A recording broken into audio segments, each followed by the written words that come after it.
अल्हम्दुलिल्लाहि रब्बिल आलमीन वस्सलातु वस्सलामु अला सय्यदिल मुरसलीन मुहम्मद इब्न अब्दुल्लाहिल अमीन अम्मा बाद। अऊज़ु बिल्लाहि मिनश शैतानिर रजीम बिस्मिल्लाहिर रहमानिर रहीम। मोहतरम ख़वातीन, अस्सलामु अलैकुम व रहमतुल्लाहि व बरकातुहू।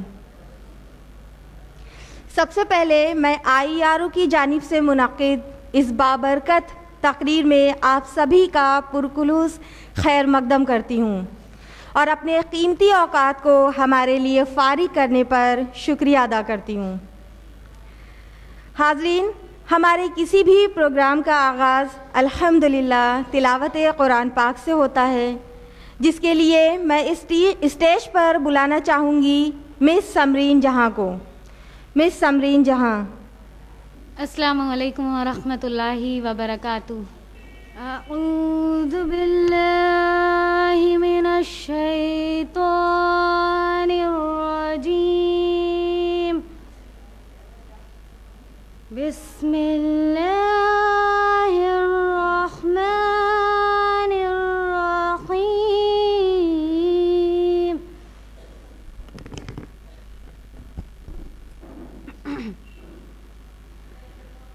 या बुनय्या इन्नहा इन तकु मिस्क़ाल हब्बतिन मिन खरदलिन फतकुन फी सख़रतिन औ फ़िस समावाति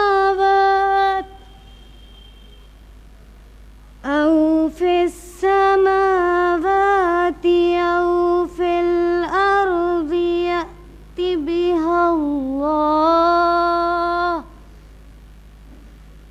इन्नल्लाह लतीफ़ुन ख़बीर।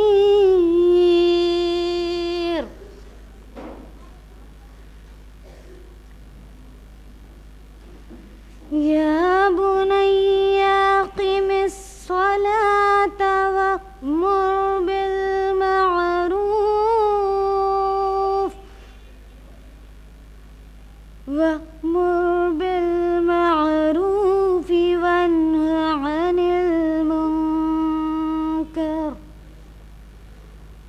वन्हा अनिल मुनकर वस्बिर अला मा असाबक। इन्न ज़ालिका मिन अज़्मिल उमूर।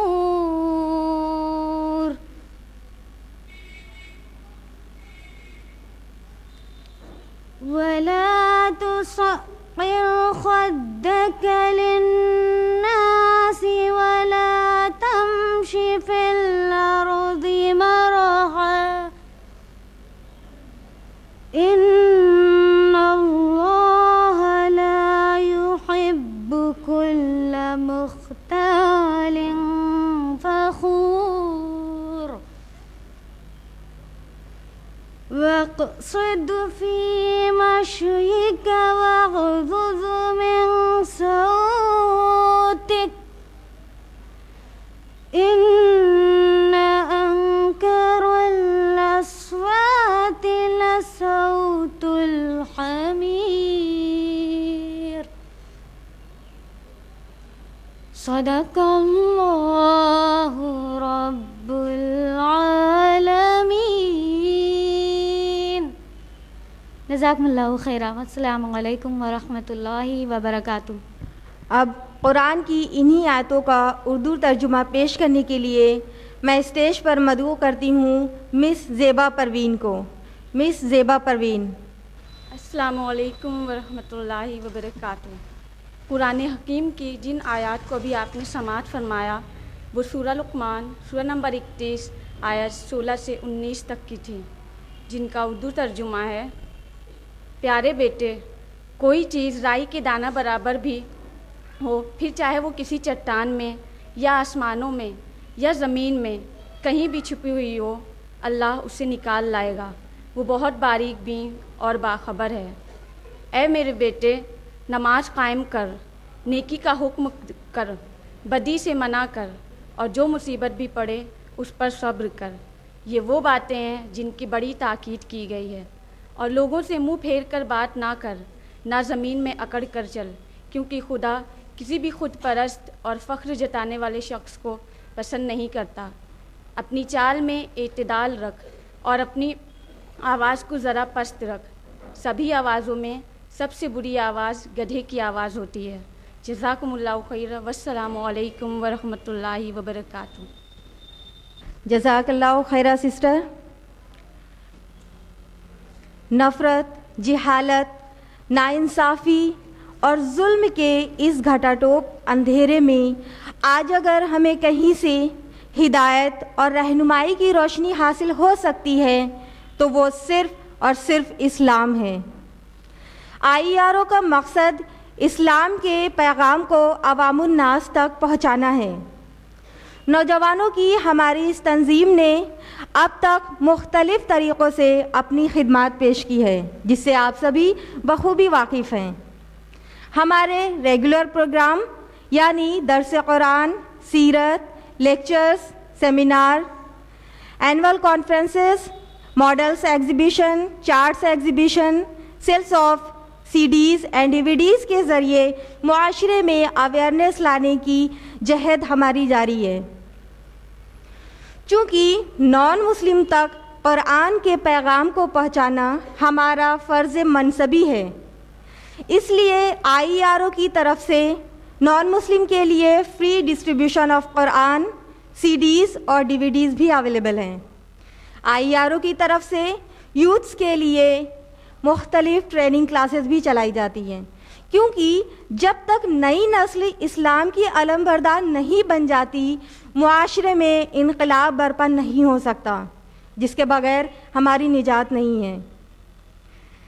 इसी ज़रूरत को मद्देनज़र रखते हुए आज का ये प्रोग्राम ऑर्गेनाइज़ किया गया है, जिसके लिए हमसे रूबरू होंगी मिसेस अस्मा शम्स। मिसेस शम्स IERO की लेडीज़ विंग्स प्रेसिडेंट होने के साथ ही साथ तक़वा इस्लामिक स्कूल की प्रिंसिपल भी हैं। आप नई नस्ल की बेदारी के लिए कोशा हैं। साइंस और टेक्नोलॉजी के आज इस दौर में मुस्लिम्स और नॉन मुस्लिम यूथ्स को सेटिस्फाई करना, इस्लाम की तालीमात को उनके ज़हन क़ुलूब में उतारना आपका मकसद है, जिसके लिए आप न सिर्फ शहर बल्कि शहर से बाहर भी अपने लेक्चर्स, ट्रेनिंग और सजेशंस के ज़रिए मुआशरे में अवेयरनेस लाने की कोशिश कर रही हैं। और अल्हम्दुलिल्लाह आपके इस जहद से एक मजबूत जमात क़याम में आई है और आज भी कई लेडीज़ और गर्ल्स आपके ज़ेर निगरानी ट्रेनिंग हासिल कर रही हैं। अब मैं आप सभी का और वक्त ना लेते हुए माइक पर मदऊ करती हूँ मिसेस अस्मा शम्स को कि वो यहाँ पर आएँ और अपनी तकरीर से हम सभी को फैज़याब करें।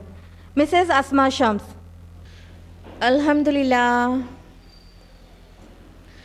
अल्हम्दुलिल्लाहि व कफ़ा अला इबादिहिल्लज़ीना इस्तफ़ा खुसूसन अला अफ़ज़लिहिम व ख़ातमन नबिय्यीन मुहम्मदिनिल अमीन व अला आलिहि व अस्हाबिहि अजमईन, अम्मा बाद। वअऊज़ु बिल्लाहि मिनश शैतानिर रजीम, बिस्मिल्लाहिर रहमानिर रहीम। या अय्युहल्लज़ीना आमनू क़ू अन्फुसकुम व अहलीकुम नारा वक़ूदुहन नास वल हिजारा। बिस्मिल्लाहिर रहमानिर रहीम। इन्नद्दीना इंदल्लाहिल इस्लाम। बिस्मिल्लाहिर रहमानिर रहीम। रब्बिश्रह ली सदरी व यस्सिर ली अमरी वहलुल उक़दतम मिन लिसानी यफ़क़हू क़ौली। मेरे अज़ीज़ सामियात, आप सभी का तहे दिल से खैर मक़दम है। अस्सलामु अलैकुम व रहमतुल्लाहि व बरकातुहू। जैसा कि बार बार आपके इल्म में आ चुका है, मेरी आज की इस गुफ्तगू का मौजू है नई नस्ल की दीनी तालीम व तरबियत की अहमियत। सबसे पहले मौजू में आए अल्फाज का माना जान लेते हैं ताकि मकसद ज़्यादा समझ में आ सके। आज के मौजू में एक तालीम लफ्ज़ आया है और जिसका रूट वर्ड है इल्म, ऐन लाम मीम, इसका रूट वर्ड है। इसका माना होता है जानना और तालीम का माना होता है धीरे धीरे कोई चीज़ जानना, रफ्ता रफ्ता, आहिस्ता आहिस्ता। लफ्ज़ तरबियत आया है जिसका माना होता है सिंपली ट्रेनिंग, और लफ्ज़ दीन आया है, दीन जिस माना में मेरे मौजू में मौजूद है वो है निज़ाम हयात, वे ऑफ लाइफ। आज का मौजू है नई नस्ल की दीनी तालीम और तरबियत की अहमियत। तो आज हम ये जानेंगे कि हमारी नई नस्ल जो है, हमारे बच्चे जो हैं, उसकी दीनी तालीम और तरबियत की क्या अहमियत है। सबसे पहले मलूज़ खातिर रहे कि दीनी तालीम और तरबियत से मेरी मुराद कोई स्पेसिफ़िक टाइप की तालीम नहीं है, बल्कि वो तालीम है, वो तरबियत है जो दीनी पर्सपेक्टिव में हो। अल्लाह सुब्हानहू व तआला ने दीन इस्लाम को हमारे लिए नेमत बनाया। फरमाने बारी ताला है सूरह माइदा सूरह नंबर 5 आयत नंबर 3, अल-यौम अकमलतु लकुम दीनकुम व अतममतु अलैकुम निअमती व रदीतु लकुमुल इस्लाम दीना। आज हमने तुम्हारे लिए तुम्हारा दीन मुकम्मल कर दिया और तुम पर अपनी नेमत तमाम कर दी और तुम्हारे लिए इस्लाम के दीन होने पर रज़ामंद हो गया।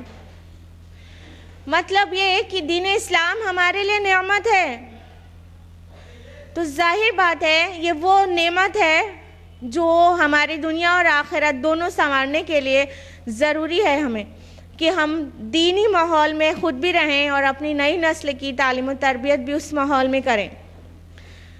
उसकी क्या ज़रूरत है? एक बात तो ये हुई कि कोई भी मुसलमान, कोई भी अहले ईमान इस बात का इनकारी नहीं हो सकता कि आखिरत में उसकी कामयाबी और नजात का ज़रिया दीन ही बन सकता है। इससे इनकार नहीं है हम में से किसी को भी।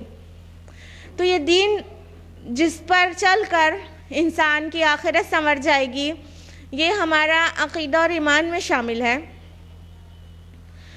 लेकिन अगर उसके साथ ही आज का माहौल बहुत ख़राब हो तो उसकी अहमियत और ज़्यादा बढ़ जाती है कि दुनिया से लेके आखिरत तक बनने और संवरने में ये ख़राब माहौल बहुत नुकसानदेह रोल प्ले कर रहा है, जिसकी वजह से अक्सर वालिदैन बहुत बड़ी बड़ी टेंशन में है कि नहीं है? जितने भी माएँ यहाँ पर बैठी हुई हैं उन्हें इस बात की बहुत ज़्यादा फ़िक्र है कि नहीं कि हमारे बच्चे इस माहौल में, जो मौजूदा माहौल है, इस माहौल में रहकर कैसे कामयाब होंगे, उन्हें कहीं उसका इन्फेक्शन ना लग जाए, वो बुराइयाँ समाज में जो फैली हुई हैं उससे वो इन्फेक्ट ना हो जाएं।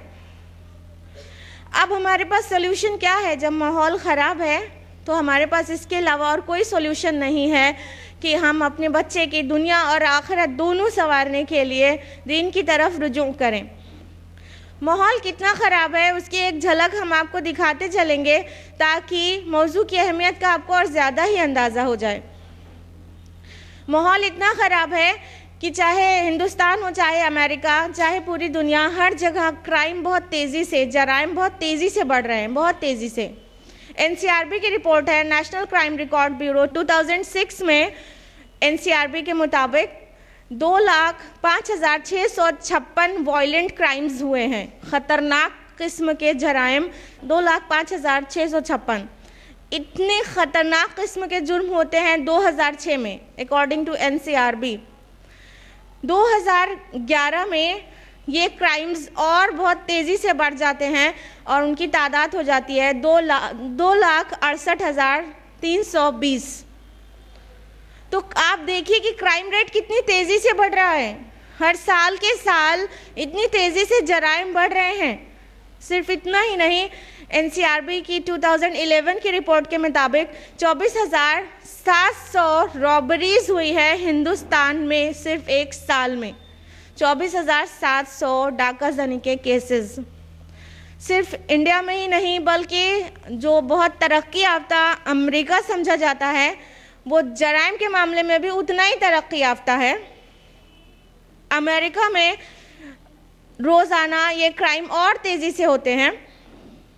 अमेरिकन स्टैटिस्टिक्स है, FBI की रिपोर्ट के मुताबिक अमेरिका में 2011 में 5014 सिर्फ बैंक रॉबरीज हुई है। 5014 बैंक लूटे गए अमेरिका में। और इतना ही नहीं, और भी ख़तरनाक किस्म के जराइम जैसे कि रेप वगैरह बहुत तेज़ी से फैल रहा है। और उसके लिए अमेरिकन स्टैटिस्टिक है, एक ऑर्गेनाइजेशन है national institute of justice and centre for disease control and prevention, उसकी 1998 की रिपोर्ट के मुताबिक अमेरिका में हर 6 में से 1 औरत रेप की शिकार है, रेप की विक्टिम है। और उसमें से 14.8 के साथ मुकम्मल जिना होता है और 2.8 के साथ जिना बिलजबर की कोशिश होती है, अटेम्प्टेड रेप। तो इस तरह से अमेरिका में इतनी तेज़ी से रेप और रॉबरीज के केसेस बढ़ रहे हैं। ना सिर्फ अमेरिका में, इंडिया में भी रेप केसेस बहुत तेज़ी से बढ़ रहे हैं। NCRB 2011 के मुताबिक इंडिया में भी 24,208 रेप्स हुए हिंदुस्तान में। 2011 में 24,208 रेप्स जिना बिलजबर आपके देश हिंदुस्तान में हुए। सिर्फ इतना ही नहीं, इंसेस्ट जैसी घिनौनी चीज़ भी अब हिंदुस्तान में आ चुका है। अमेरिका में तो इसका हाल ये है कि हर 12 में से 1 इंसान इंसेस्ट का शिकार है। And do you know what is incest? Incest क्या है पता है? Incest means sex with close relatives, brother sister, mother sun, father daughter, इनके बीच जिस्मानी ताल्लुक इंसेस्ट कहलाता है। अमेरिका में हर 12 में से 1 इंसान इंसेस्ट का शिकार है, जो कि जहनी मरीज बन जाता है बाद में। और ये इंसेस्ट हिंदुस्तान भी आ चुका है और बहुत तेज़ी से फैल रहा है, आपको पता भी है। 2012 में पूरे इंडिया में 346 इंसेस्ट केसेस रिकॉर्ड किए गए। और याद रखिएगा, ये जो रिकॉर्डेड केसेस हम आपको बता रहे हैं, ये एक्चुअल जुर्म से बहुत कम होता है। रिकॉर्ड कम होता है, होता बहुत ज़्यादा है। तो हम तो आपको रिकॉर्डेड केसेस बता रहे हैं। 346 इंसेस्ट केसेस इंडिया में रिकॉर्ड किए गए 2012 में, जिसमें से दिल्ली तो क्राइम कैपिटल है, जैसे मुल्क की कैपिटल ही नहीं है बल्कि क्राइम कैपिटल है। सिर्फ 41 केसेस दिल्ली में पाए गए, अकेले दिल्ली में 41 केसेस। और ये यूपी भी इससे बहुत पाक नहीं है। 12 केसेस यूपी के रिकॉर्ड किए गए 2012 में इंसेस्ट के। अब ऐसे माहौल में अपनी नई नस्ल को रखना है, अपने बच्चों को, अपने स्टूडेंट्स को ऐसे माहौल में परवरिश और तरबियत देना है। कैसे करेगी एक माँ, कैसे करेगी एक टीचर? उसके पास क्या सॉल्यूशन है? हमारे पास कोई और सॉल्यूशन नहीं सिवाय ये कि हम दीन की तरफ रुजू करें। यूँ तो दुनिया और आखिरत संवरने के लिए सिंपल सी बात है कि दीन इस्लामी सॉल्यूशन पेश करेगा, लेकिन जब माहौल इतना ज़्यादा ख़राब हो तो इसकी अहमियत मैनी फोल्ड्स बढ़ जाती है कि नहीं? तो हमारे पास और कोई ऑप्शन नहीं है कि हम अपने बच्चों की तालीम और तरबियत का इंतज़ाम पूरी तरह दीनी माहौल में, इस्लामी माहौल में, कुरान और सुन्नत के माहौल में करें। तालीम एक ज़िंदा मौजू है। जिस कौम ने तालीम की तरफ तवज्जो की वो कामरान और कामयाब हुई, और जो तालीम से रिश्ता तोड़ेगी वो नाकाम और नामुराद हो जाएगी, और तमद्दुन का कारवां उसे कुचलता हुआ आगे निकल जाएगा। बकौल अल्लामा इकबाल, चलने वाले निकल गए हैं जो ठहरे ज़रा कुचल गए हैं। तो तालीम के साथ नाता जोड़ने की ज़रूरत है बेहतरीन तरीक़े से। इस्लाम की नज़र में इल्म और तालीम की ये अहमियत है कि इल्म और बेइल्म वाले हरगिज़ बराबर नहीं है। अल्लाह सुब्हान ताला का फरमान है, सूरह ज़ुमर सूरह नंबर 39 आयत नंबर 9, हल यस्तविल्लज़ीना यअलमूना वल्लज़ीना ला यअलमून, क्या इल्म रखने वाले और इल्म ना रखने वाले दोनों बराबर होते हैं? कहीं जाहिर बात है कहा जा रहा है बराबर नहीं होते। यहाँ तक कि कुरान मजीद ने इल्म वाले और इल्म ना रखने वाले जाहिल को ज़िंदा और मुर्दा से मिसाल दी है। अल्लाह ताला का फरमान है सूरह अनआम सूरह नंबर 6 आयत नंबर 122, भला वो शख्स जो पहले मुर्दा था फिर हमने उसे ज़िंदगी बख्शी और रोशनी अता की, जिसके उजाले में वो लोगों के दरमियान अपनी ज़िंदगी की राह तय करता है, उस शख्स की तरह हो सकता है भला जो तारीकियों में पड़ा हो और उससे निकलना ही ना चाहता हो। जी हाँ, इल्म का किरदार यही है कि वो इंसान को ज़िंदगी और ताबिंदगी अता करता है और ख़ुद मुख्तारी और ख़ुद फ़ैसले लेने का कॉन्फिडेंस नसीब करता है, जबकि जहालत इंसान को दूसरों का मोहताज बनाती है। पहले तो ज़हनी और फ़िक्री ग़ुलामी में मुब्तला करती है और अल्टीमेटली वो जिस्मानी और सियासी ग़ुलामी में मुब्तला हो जाता है। बक़ौल इमाम शाफ़ी रहमतुल्लाह अलैह, जिसने इस जवानी में तालीम की कड़वाहट को नहीं चखा वो ज़िंदगी भर जहालत की ज़िल्लत के घूंट पीता रहेगा, और जिसने जवानी में तालीम हासिल नहीं की उस पर जनाजे की 4 तकबीरें पढ़ो, क्योंकि वो मर चुका है। तो कुछ यूँ अहमियत है ज़िंदा और मुर्दा का फ़र्क है इल्म वाले और जाहिल के बीच। इंसान आमतौर पर सबसे बड़ी दौलत जो है वो माल को समझता है, जबकि माल सबसे बड़ी दौलत है ही नहीं, बल्कि जिस दौलत को इकट्ठा करने और बढ़ाने का अल्लाह ताला ने अपने नबी को हुक्म दिया वो माल नहीं था, वो इल्म है। अल्लाह ताला ने दुआ करने के लिए कहा अपने प्यारे नबी से, सूरह तौहा सूरह नंबर 20 आयत नंबर 114, कुल रब्बी ज़िदनी इल्मा। ए नबी आप कहिए, आप दुआ करिए, ए मेरे रब बढ़ा मुझे इल्म में। और यहाँ इतना ही नहीं बल्कि इल्म वालों को ईमान वालों के साथ दर्जात बुलंद करने का प्रॉमिस है कुरान हकीम में। अल्लाह ताला ने फरमाया सूरह अल-मुजादला सूरह नंबर 58 आयत नंबर 11 में, यरफ़इल्लाहु लज़ीना आमनु मिनकुम वल्लज़ीना उतुल इल्मा दरजात। तुम में से जो लोग ईमान लाए और जिनको इल्म से नवाजा गया, अल्लाह ताला उनके दर्जात बुलंद करेगा। सुभान अल्लाह, अल्लाहुम्मा रब्बना जअलना मिनहुम, अल्लाह हमें उनमें से बना दे। तो इल्म का ये किरदार है। मौलाना हाली ने तो 100 साल पहले ही अपने मुसद्दस में कह दिया था, बस अब वक्त का हुक्म नातिक यही है कि जो कुछ है दुनिया में तालीम ही है। गवर्नमेंट ऑफ इंडिया ने आज़ादी के बाद 1954 में कोठारी कमीशन कायम किया था, जिसने कहा था the future of this country would be determined in the classroom. इस मुल्क का मुस्तकबिल क्लासरूम में तय होगा। ये अहमियत है इल्म तालीम की। टीचर्स अपने आप को मामूली ना समझें, उनकी बहुत बड़ी सिटीजन्स को बनाने में उनका बहुत बड़ा रोल है। और इस्लाम ने इल्म तालीम को कितनी अहमियत दी। अल्लाह के नबी सल्लल्लाहु अलैहि वसल्लम के बहुत सारे औसाफ हैं, दाइल अल्लाह, सादिक अमीन, हादी रहबर और मोहसिन इंसानियत। ना जाने कितने औसाफ हम बयान कर सकते हैं रसूलुल्लाह सल्लल्लाहु अलैहि वसल्लम के, लेकिन प्यारे नबी सल्लल्लाहु अलैहि वसल्लम ने अपना तारुफ खुसूसन मुअल्लिम की हैसियत से कराया।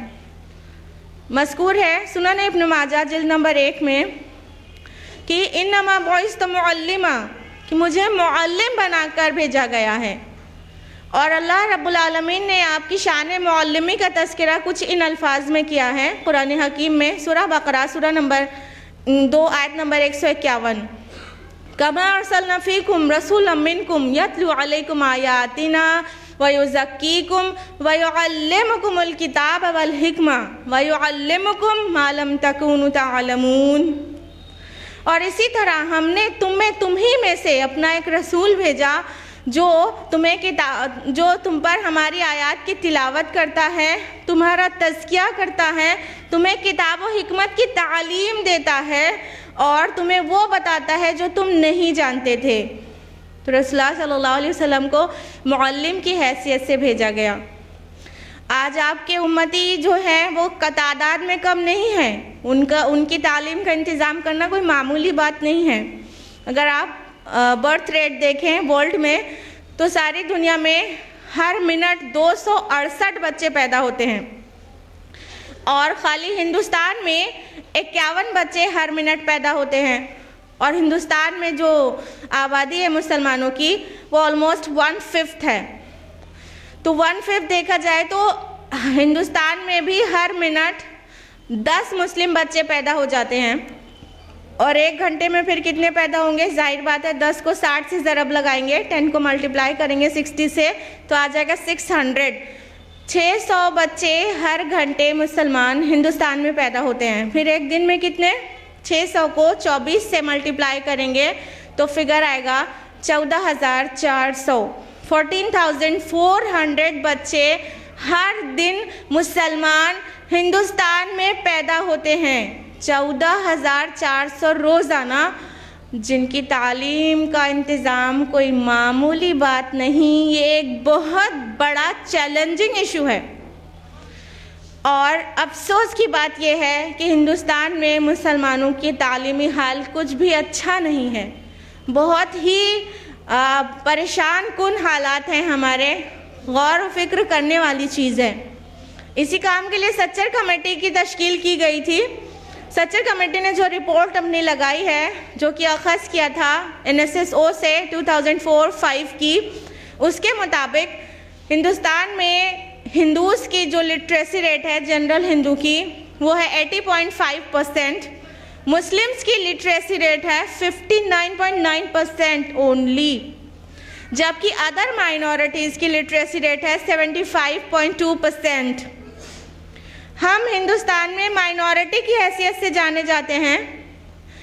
माइनॉरिटी को अपना एग्जिस्टेंस बनाए रखने के लिए, अपने को कामयाब बनाने के लिए ज़्यादा ही स्ट्रगल करनी पड़ती है। तो अगर हम अक़लियत में अपने को जानते हैं तो अदर माइनॉरिटीज़ की तरह हमें भी तालीम में ज़्यादा अवेयरनेस दिखानी चाहिए, लेकिन ऐसा नहीं है। आप देखिए कि दूसरे माइनॉरिटीज़ जो है, क्रिश्चियन हैं और सिख हैं और दूसरे मज़ाहिब के जो लोग हैं, वो लोगों की जो on the whole literacy rate बताई गई वो 75.2% बताई गई। मुस्लिम्स की लिटरेसी रेट सिर्फ 59.9% है। सच्चर कमेटी की ही रिपोर्ट के मुताबिक 6 से 14 साल के 25% बच्चे ऐसे हैं मुसलमान जो कि या तो कभी स्कूल गए ही नहीं या उन्होंने तालीम बीच में ही छोड़ दी। यानी ड्रॉप आउट्स भी मुस्लिम्स में ही सबसे ज़्यादा है। अदर कौमों के मुकाबले ड्रॉप आउट मुसलमानों में सबसे ज़्यादा है। इतना ही नहीं, जितने बच्चे एडमिशन लेते हैं क्लास फर्स्ट में मुसलमान, उनमें से सिर्फ 0.7% बच्चे ही ग्रेजुएशन करते हैं। यानी ग्रेजुएट्स जो बनते हैं, फर्स्ट में एडमिशन जितने लेते हैं उनमें से लेस दैन 1% ग्रेजुएट बनते हैं। ग्रेजुएट्स की रेट जो नंबर्स है वो भी कुछ अच्छा नहीं है, बहुत काबिल फ़िक्र है। हायर एजुकेशन में भी हमारा बुरा हाल है। सच्चर कमेटी की रिपोर्ट जो कि NSSO से ली गई थी 2004 और 5 के मुताबिक हिंदूज़ की जो ग्रेजुएट्स का परसेंटेज है वो है 15.3%, जबकि जो मुस्लिम्स में जो ग्रेजुएट्स हैं वो सिर्फ 3.4% हैं, जबकि हिंदू OBC 4.4% है और SC ST 2.2% है। लेकिन अदर माइनॉरिटीज़ में ग्रेजुएट्स की परसेंटेज 8.9% है। देखिए हमारा हाल जो है हिंदू OBC से गया गुजरा है और SC ST से बिल्कुल नज़दीक है। कभी कभी तो किसी साल SC ST से भी हमारा रेट उस नीचे आ जाता है, कभी उससे थोड़ा सा बेहतर है, लेकिन ऑलमोस्ट SC ST के आसपास रहता है। ये मुसलमान, ये वो कौम है जिसके लिए इल्म हासिल करना फ़र्ज़ किया गया। हम इल्म और तालीम के लिए, अपने बच्चों की तालीम के लिए बहुत ज़्यादा सीरियस नहीं है, बल्कि हम तो रिजर्वेशन पर डिपेंड रहते हैं। रिजर्वेशन मिलना चाहिए, रिजर्वेशन मिलना चाहिए, और बहुत सारी तहरीकें रिजर्वेशन की चलाई जाती हैं। हम रिजर्वेशन की मुखालफत नहीं कर रहे हैं, रिजर्वेशन से कुछ ना कुछ सपोर्ट मिलता है, लेकिन ये मसले का हल नहीं है। हम आपको एक मिसाल देंगे कि रिजर्वेशन मिला लेकिन उससे कोई फ़ायदा नहीं हुआ। सऊदी गवर्नमेंट ने कुछ साल पहले एक मुस्लिम्स अपलिफ्टमेंट के लिए एक रिजर्वेशन प्लान बनाया कि जितनी भी पोस्ट हैं, जितनी भी वैकेंसीज़ हैं, सब जगह सिर्फ मुस्लिम्स का अपॉइंटमेंट होगा। उसके लिए बहुत इश्तिहार दिए गए अखबारों में और जगह जगह, ओनली मुस्लिम्स, ओनली मुस्लिम्स। फिर जानते हैं क्या हुआ? अंदाज़ा लगाइए क्या हुआ होगा। ओनली मुस्लिम्स के इश्तिहार के बाद क्या हुआ पता है? जितनी भी एप्लीकेशंस आई थी उसमें ऑफिसर ग्रेड की नदारद। कौन सी एप्लीकेशंस थी? Plumber, mechanic, lab boy, T boy और ड्राइवर वगैरह वगैरह, ये एप्लीकेशन भरमार पड़ी थी। और ऑफिसर ग्रेड की जो एप्लीकेशंस थी वो गायब थी। बड़े अच्छे इंस्टीट्यूट से किए हुए MBAs और डॉक्टर्स, अच्छे डॉक्टर्स और बड़े इंस्टीट्यूट और कॉलेजेस से किए हुए इंजीनियर्स, ये सीनियर मार्केटिंग मैनेजर गायब। यहाँ तक कि सऊदी गवर्नमेंट को अपना ये प्लान विड्रॉ करना पड़ा। अब जहाँ ओनली मुस्लिम्स लिखा होता था, अब वहाँ पे लिखा जाता है मुस्लिम्स प्रिफर्ड। तो देखा ना कि रिजर्वेशन मसले का हल नहीं है। कामयाब होने के लिए रिजर्वेशन की नहीं, लियाकत की ज़रूरत होती है, सलाहियत की, स्किल्स की, टैलेंट की ज़रूरत होती है। अगर उम्मत मुस्लिमा आपस में ये तय कर ले कि वो बिरयानी और नहारी थोड़ा कम खाएगी और शादियों में अपनी शमूलियत कम दर्ज कराएगी और खूब ज़्यादा दौलत शादियों में, जहेज़ में, पटाखों में खर्च करने के बजाय तालीम में लगाएगी, तो 25 सालों के बाद हमारे हालात इंशाअल्लाह बहुत बदल जाएंगे। कोई भी कौम की तरक्की तभी होती है जो वो अपने वीक पॉइंट्स पर निगाह रखती है और उसको दूर करने में लगी रहती है, और अपने जो पॉइंट्स ऑफ स्ट्रेंथ है, जो मजबूती वाली चीज़ें हैं, उन पर ध्यान देती है। अपनी माशियात, अपनी अखलाकियात, अपनी सियासत, ये सब पे ध्यान देती है तो वो तरक्की करती है। लेकिन उम्मत मुस्लिमा के अक्सर अफराद आज देखिए खाने खिलाने में तो बहुत फेमस हैं, पूरे हिंदुस्तान में बहुत फेमस हैं कि नहीं है? हाँ, आप देख लीजिए, टुंडे का कबाब कौन नहीं जानता कि लखनऊ की फेमस चीज़ है। हाँ, बॉम्बे जाएंगे तो गुलशन ईरान और वहाँ शालीमार में खाना अपनी शान समझेंगे और पूरे हिंदुस्तान में मशहूर है। और दिल्ली जाएं और वहाँ का नेमत कदा अल करीम रेस्टोरेंट में ना खाएं, ऐसा कैसे हो सकता है? तो ये देखिए मुसलमान की कितनी ही खाने वाली चीज़ों में कितने फेमस हैं। हिंदुस्तान में फेमस है, कई चीज़ तो वर्ल्ड फेमस है। लेकिन मेरा सवाल ये है कि मुसलमानों के कितने तालीमी इदारे हैं जो पूरी तरह से फेमस है इंडिया भर में और वर्ल्ड फेमस है? कितने तालीमी इदारे हैं? तो हम जब अपना सारा माल और अपनी अटेंशन लुटा देंगे शादियों में और खाने में, तो फिर हमारी अटेंशन तालीम की तरफ कैसे रह पाएगी? कैसे रह पाएगी? ये एक बहुत सीरियस मौजू है, इसको लाइटली मत लीजिएगा। हम खुद तालीम से जुड़े हुए हैं और स्कूल में फेस करते रहते हैं कि बच्चे ना सिर्फ रेगुलर अटेंडेंस स्कूल में शॉर्ट करते हैं शादियाँ अटेंड करने के लिए, बल्कि कई बार एग्जामिनेशन वालिदैन बच्चों का छोड़वा कर उन्हें शादी में लेके चले जाते हैं।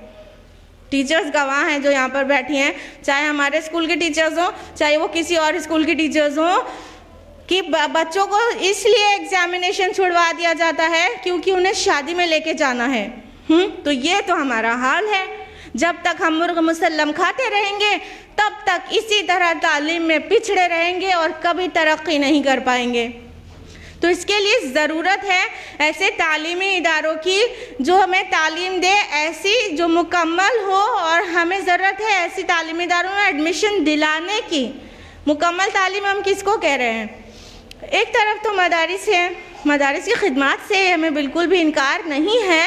मदारिस ने आफ्टर ऑल मिल्लत को उलमा दिए हैं, लेकिन एक शिकायत ज़रूर है कि उन मदारिस से निकलने वाले जो प्रोडक्ट्स हैं वो उन्होंने अपने आप को नमाज जनाजा, निकाह पढ़ाने और मस्जिदों के अंदर इमामत करने में ख़ुद को कैद कर रखा है। क्या अंबिया अलैहिस्सलाम के वारिसीन अपने को इसी तरह मस्जिदों और मदारिस में कैद रखेंगे और मुल्क की क़यादत और मिल्लत की क़यादत और उसकी रहनुमाई मुल्की सतह पर और आलमी सतह पर दुनिया परस्त, मादा परस्त लोग करते रहेंगे जो दीन से बेबहरा हैं। इसीलिए तो हमारी फलाह और कामयाबी नहीं हो पा रही है। तो अफसोस की बहुत ज़्यादा बात है कि एक तरफ तो कुरान और सुन्नत सिखाया जा रहा है, लेकिन असरी चैलेंजेस से में बिल्कुल फेल हैं। असरी तकाज़ों को वो नहीं समझ रहे हैं जो कुरान और सुन्नत सीख रहे हैं और सिखा रहे हैं। और दूसरी तरफ वो दुनिया परस्त और मादा परस्ती वाली तालीम है लेकिन ऐसी है जहाँ पर दीन से बेबहरा लोग सिखा रहे हैं और सीखने वाले वैसे ही बन रहे हैं। होना ये चाहिए कि तालीम ऐसे मुकम्मल होना चाहिए एक कॉमन प्लेटफॉर्म पर, जहाँ पर ना सिर्फ कुरान और सुन्नत सिखाया जाए बल्कि असरी उलूम भी सिखाया जाए। असरी उलूम में भी एक्सपर्ट हो जो निकलने वाला वहाँ का बच्चा है, और वो कुरान और सुन्नत का भी माहिर हो। और उन तालीमी इदारों में इस तरह से तरबियत और तज़किया किया जाए कि इंसान की जहन साजी हो जाए। कम से कम 12वीं क्लास तक तो ऐसे तालीमी इदारे, ऐसी दर्सगाहें ज़रूर होना चाहिए जहाँ पर मुकम्मल तालीम का इंतज़ाम हो, ताकि वहाँ से निकलने वाले बच्चे जब ग्रेजुएशन के लिए, डॉक्टर बनने और इंजीनियर बनने के लिए जब किसी बड़े कॉलेज या यूनिवर्सिटी में एडमिशन ले तो उनकी सोच और फिक्र इस हद तक मुसलमान हो चुकी हो कि वहाँ की खुली फ़िज़ा और वहाँ का बेदीन माहौल उनके जहनों को असरअंदाज ना कर सके। तो ऐसे तालीमी इदारे बहुत होना चाहिए कि कम से कम क्लास 12 तक सिखाया जाए। इसी चीज़ के फुकदान की वजह से आज मिल्लत की बागडोर जो है, असली तकाज़ों को जो लोग समझ रहे हैं वो दीन नहीं जान रहे हैं और वही मिल्लत के रहनुमा बने हुए हैं, जो कि ना सिर्फ दीन से बेबहरा हैं बल्कि दीन से बेजार हैं, क्योंकि उनके तालीमी इदारों में दीन से बेजारी सिखाई गई थी। ना सिर्फ दीन से गफलत थी वहाँ पर बल्कि दीन से बेजारी सिखाई गई थी। अरे ये क्या है, ये हिजाब, ये नकाब, ये क्या है, ये तो गुलामी का सिंबल है। यही आपकी बेटी अपने स्कूल में सीख कर आई थी तो वही अब वो उसके जहन साजी इस तरह से हुई है। तो ऐसे कॉम्बिनेशन होना चाहिए, एजुकेशन में कॉम्बिनेशन होना चाहिए। अल्लाह के रसूल सल्लल्लाहु अलैहि वसल्लम ने कभी असरी तालीम से मुंह नहीं मोड़ा और कुरान और सुन्नत को नहीं छोड़ा, दोनों चीज़ को एक साथ लेकर चले हैं। और वो हम पर इल्म हासिल करना फ़र्ज़ किया गया तो इसका कोई डिवीज़न नहीं बताया गया, कोई टाइप नहीं बताया गया। अल्लाह के रसूल का फरमान है, सुनन इब्न माजा जिल्द नंबर 1 बाब नंबर 17 हदीस नंबर 224, तलबुल इल्म फरीदतुन अला कुल्ली मुस्लिम। इल्म हासिल करना हर मुसलमान के लिए फ़र्ज़ है। इसमें टाइप ऑफ नॉलेज नहीं बताई गई है, कौन सा इल्म नहीं बताया गया, इल्म कहा गया, इल्म। अब कौन सा इल्म हासिल करना फ़र्ज़ है? कुरान और सुन्नत का इल्म हासिल करना तो कम से कम फ़र्ज़ है, ये फ़र्ज़ है। क्या आपको एहसास है, क्या आपको इस बात का एहसास है कि कुरान और सुन्नत का इल्म हासिल करना फ़र्ज़ है? अपनी औलाद को भी कुरान और सुन्नत सिखाना फ़र्ज़ है। क्या इस बात का एहसास है?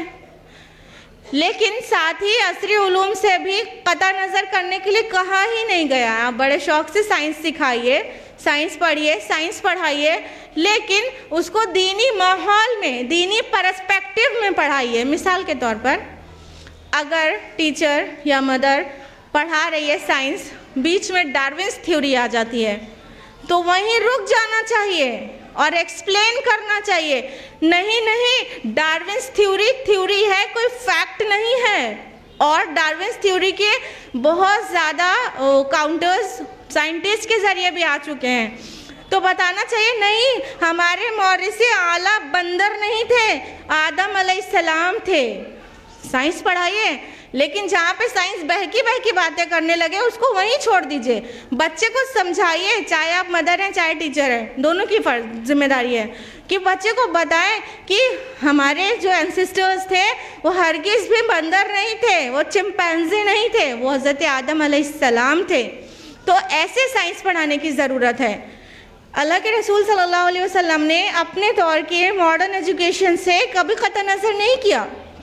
आप देख लीजिए, रसूलुल्लाह सल्लल्लाहु अलैहि वसल्लम ने तिब और दिफा में यानी मेडिसिन और डिफेंस फील्ड में बहुत ख़ास रहनुमाई की है। अल्लाह के रसूल ने तिब के मैदान में आपकी रहनुमाई की वजह से हज़रत अल्लामा इब्न क़य्यिम रहमतुल्लाह अलैह ने आपकी वो अहदीस कलेक्ट करके तिब नबवी नाम से एक किताब मुरत्तब कर डाली। सुभान अल्लाह। मेडिसिन फील्ड में आप सल्लल्लाहु अलैहि वसल्लम की इतनी रहनुमाई है कि एक किताब, एक बुक मुरत्तब हो जाती है तिब नबवी। और आप सल्लल्लाहु अलैहि वसल्लम की रहनुमाई का ही नतीजा है कि मुसलमानों ने तिब यूनानी को इतना फ़रोग़ दिया कि आज वो खालिस मुसलमानों का फ़न समझा जाता है। इतना ही नहीं, मॉडर्न मेडिसिन फील्ड में अगर उसकी हिस्ट्री को जाने तो उसमें हम देखेंगे कि कितने ही मुस्लिम मुतबा मौजूद हैं जिन्होंने अपनी खिदमत दी है।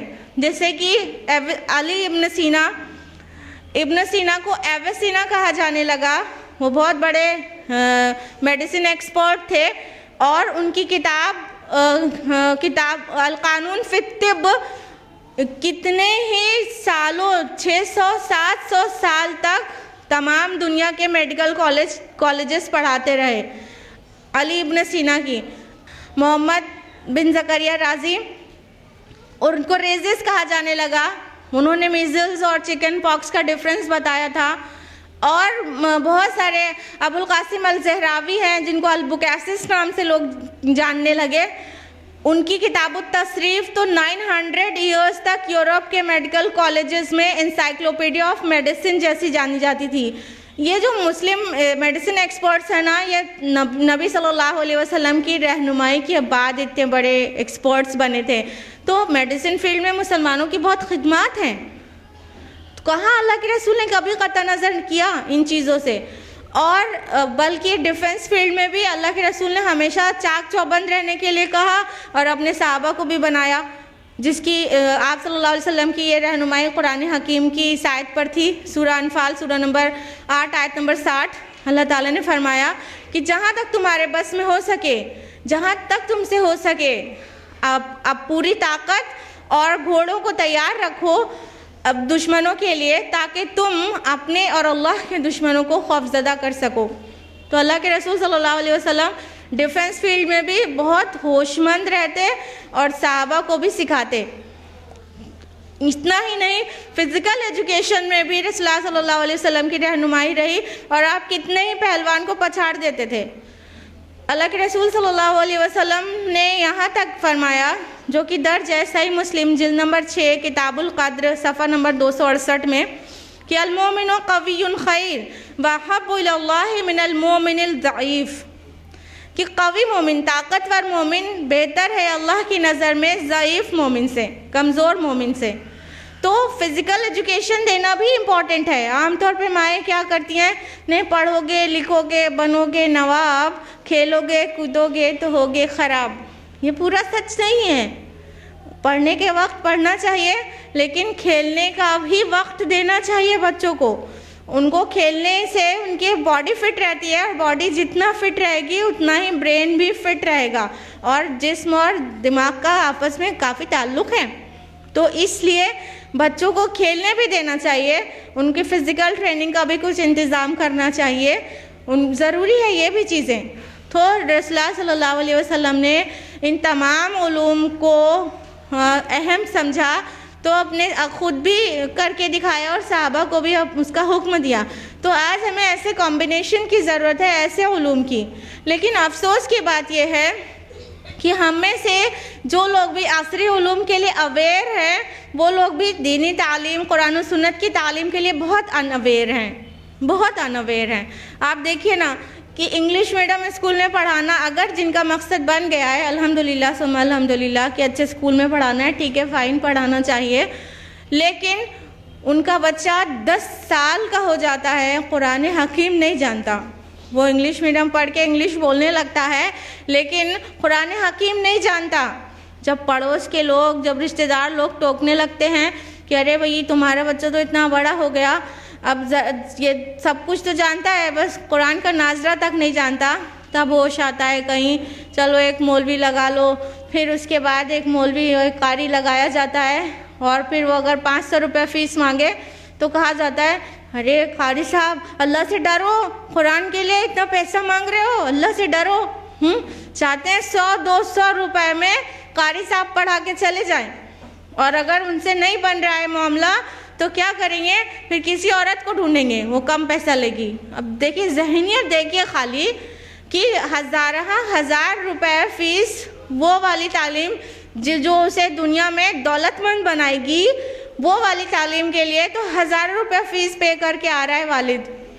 पैदा होते ही बोर्ड की फिक्र करने लगता है, लेकिन 10-12 साल का बच्चा हो जाता है, उसे कुरान की हवा नहीं लगने देता, और फीस में इतनी कमी कराता है।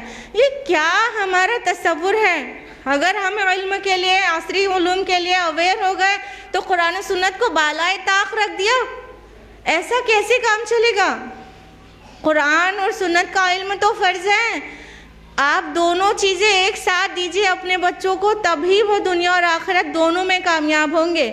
तो अपनी ये जो दिमाग की थोड़ी सफाई करने की ज़रूरत है, ब्रेन वॉश करने की ज़रूरत है कि सिर्फ दुनिया परस्ती वाला, दौलत कमाने की मशीन बनाने वाला इल्म ही नहीं देना है, बल्कि बच्चे को दुनिया और आखिरत दोनों में कामयाब होने वाला इल्म देना है। और एक बात अच्छी तरह से याद रहे कि तालीम का मकसद हरगिज़ दौलत कमाने की मशीन बनाना नहीं होता, मनी मेकिंग मशीन बनाना, ये मकसद लेके तालीम नहीं देना चाहिए, बल्कि तालीम का मकसद जहन साजी होता है, इंसान साजी होता है, किरदार साजी होता है। और अगर तालीम का मकसद इंसान साजी है तो तालीम के साथ साथ तरबियत और तज़किया का होना अशद ज़रूरी है। उसके बग़ैर तालीम कई बार नाक़िस और कई बार तो मुज़िर है। जी हाँ, अगर तालीम दिया जाए और तज़किया और तरबियत ना दिया जाए तो वो कुछ ऐसा है जैसे चोर के हाथ में टॉर्च थमा देना। आप देखिए ना, डॉक्टर का पेशा कितना मोहतरम समझा जाता है, मेडिकल प्रोफेशन कितनी आबरू से देखा जाता है, हाँ कितना इज्जत वाला पेशा होता है। उसके बावजूद कितने ही मेडिकल प्रोफेशनल्स ऐसे हैं जो कि मरीज़ों की कमज़ोरी का फ़ायदा उठाकर उनकी जेबें काट रहे हैं। कितने ही हेल्दी ऑर्गन्स चोरी हो जाते हैं, आपको पता है ऑपरेशन में किडनी चोरी हो गई। कितनी ही बार ऐसा होता है, फिटिसाइड करते हैं वो मेडिकल प्रोफेशनल्स, और नकली दवाओं को कमीशन पे मार्केट में राइज कर देते हैं। ना जाने कितने जुर्म हैं जो मेडिकल प्रोफेशन के लोग कर रहे हैं। क्या ये जाहिल हैं? खूब पढ़े लिखे हैं ना, वेल एजुकेटेड हैं, लेकिन क्या है ना कि इनकी माँ ने और इनकी टीचर ने उनका तज़किया नहीं किया था, उनकी तरबियत नहीं किया था, इसीलिए ये ऐसे हैं कि इल्म तो हासिल कर लिया मगर उससे दूसरों को नुकसान पहुंचाना, खल्क़े खुदा को सताना मकसद बन गया। साइबर क्राइम का टर्म सुना होगा आप लोगों ने।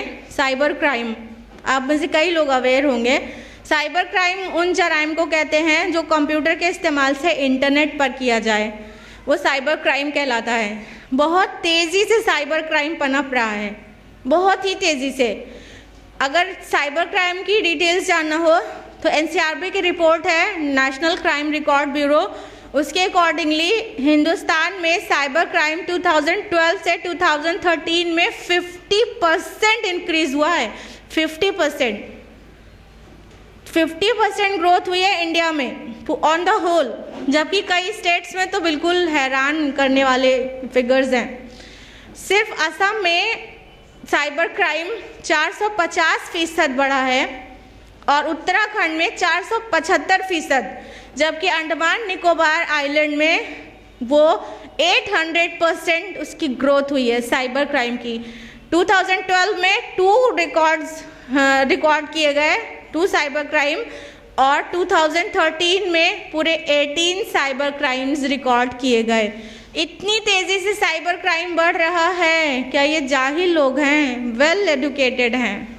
ये तो गोया ऐसा ही हो गया कि तालीम उसके जौहरे ज़ाती को खा गई, आबे हयात पी के उसे मौत आ गई।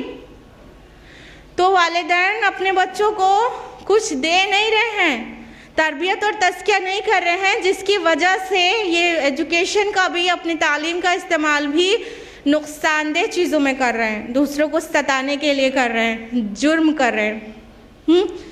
अल्लाह ताला का फरमान है सूरह शम्स सूरह नंबर 91, आयत नंबर 7, क़द अफ़लह मन ज़क्काहा, कामयाब हो गया वो जिसने अपने नफ्स का तज़किया किया।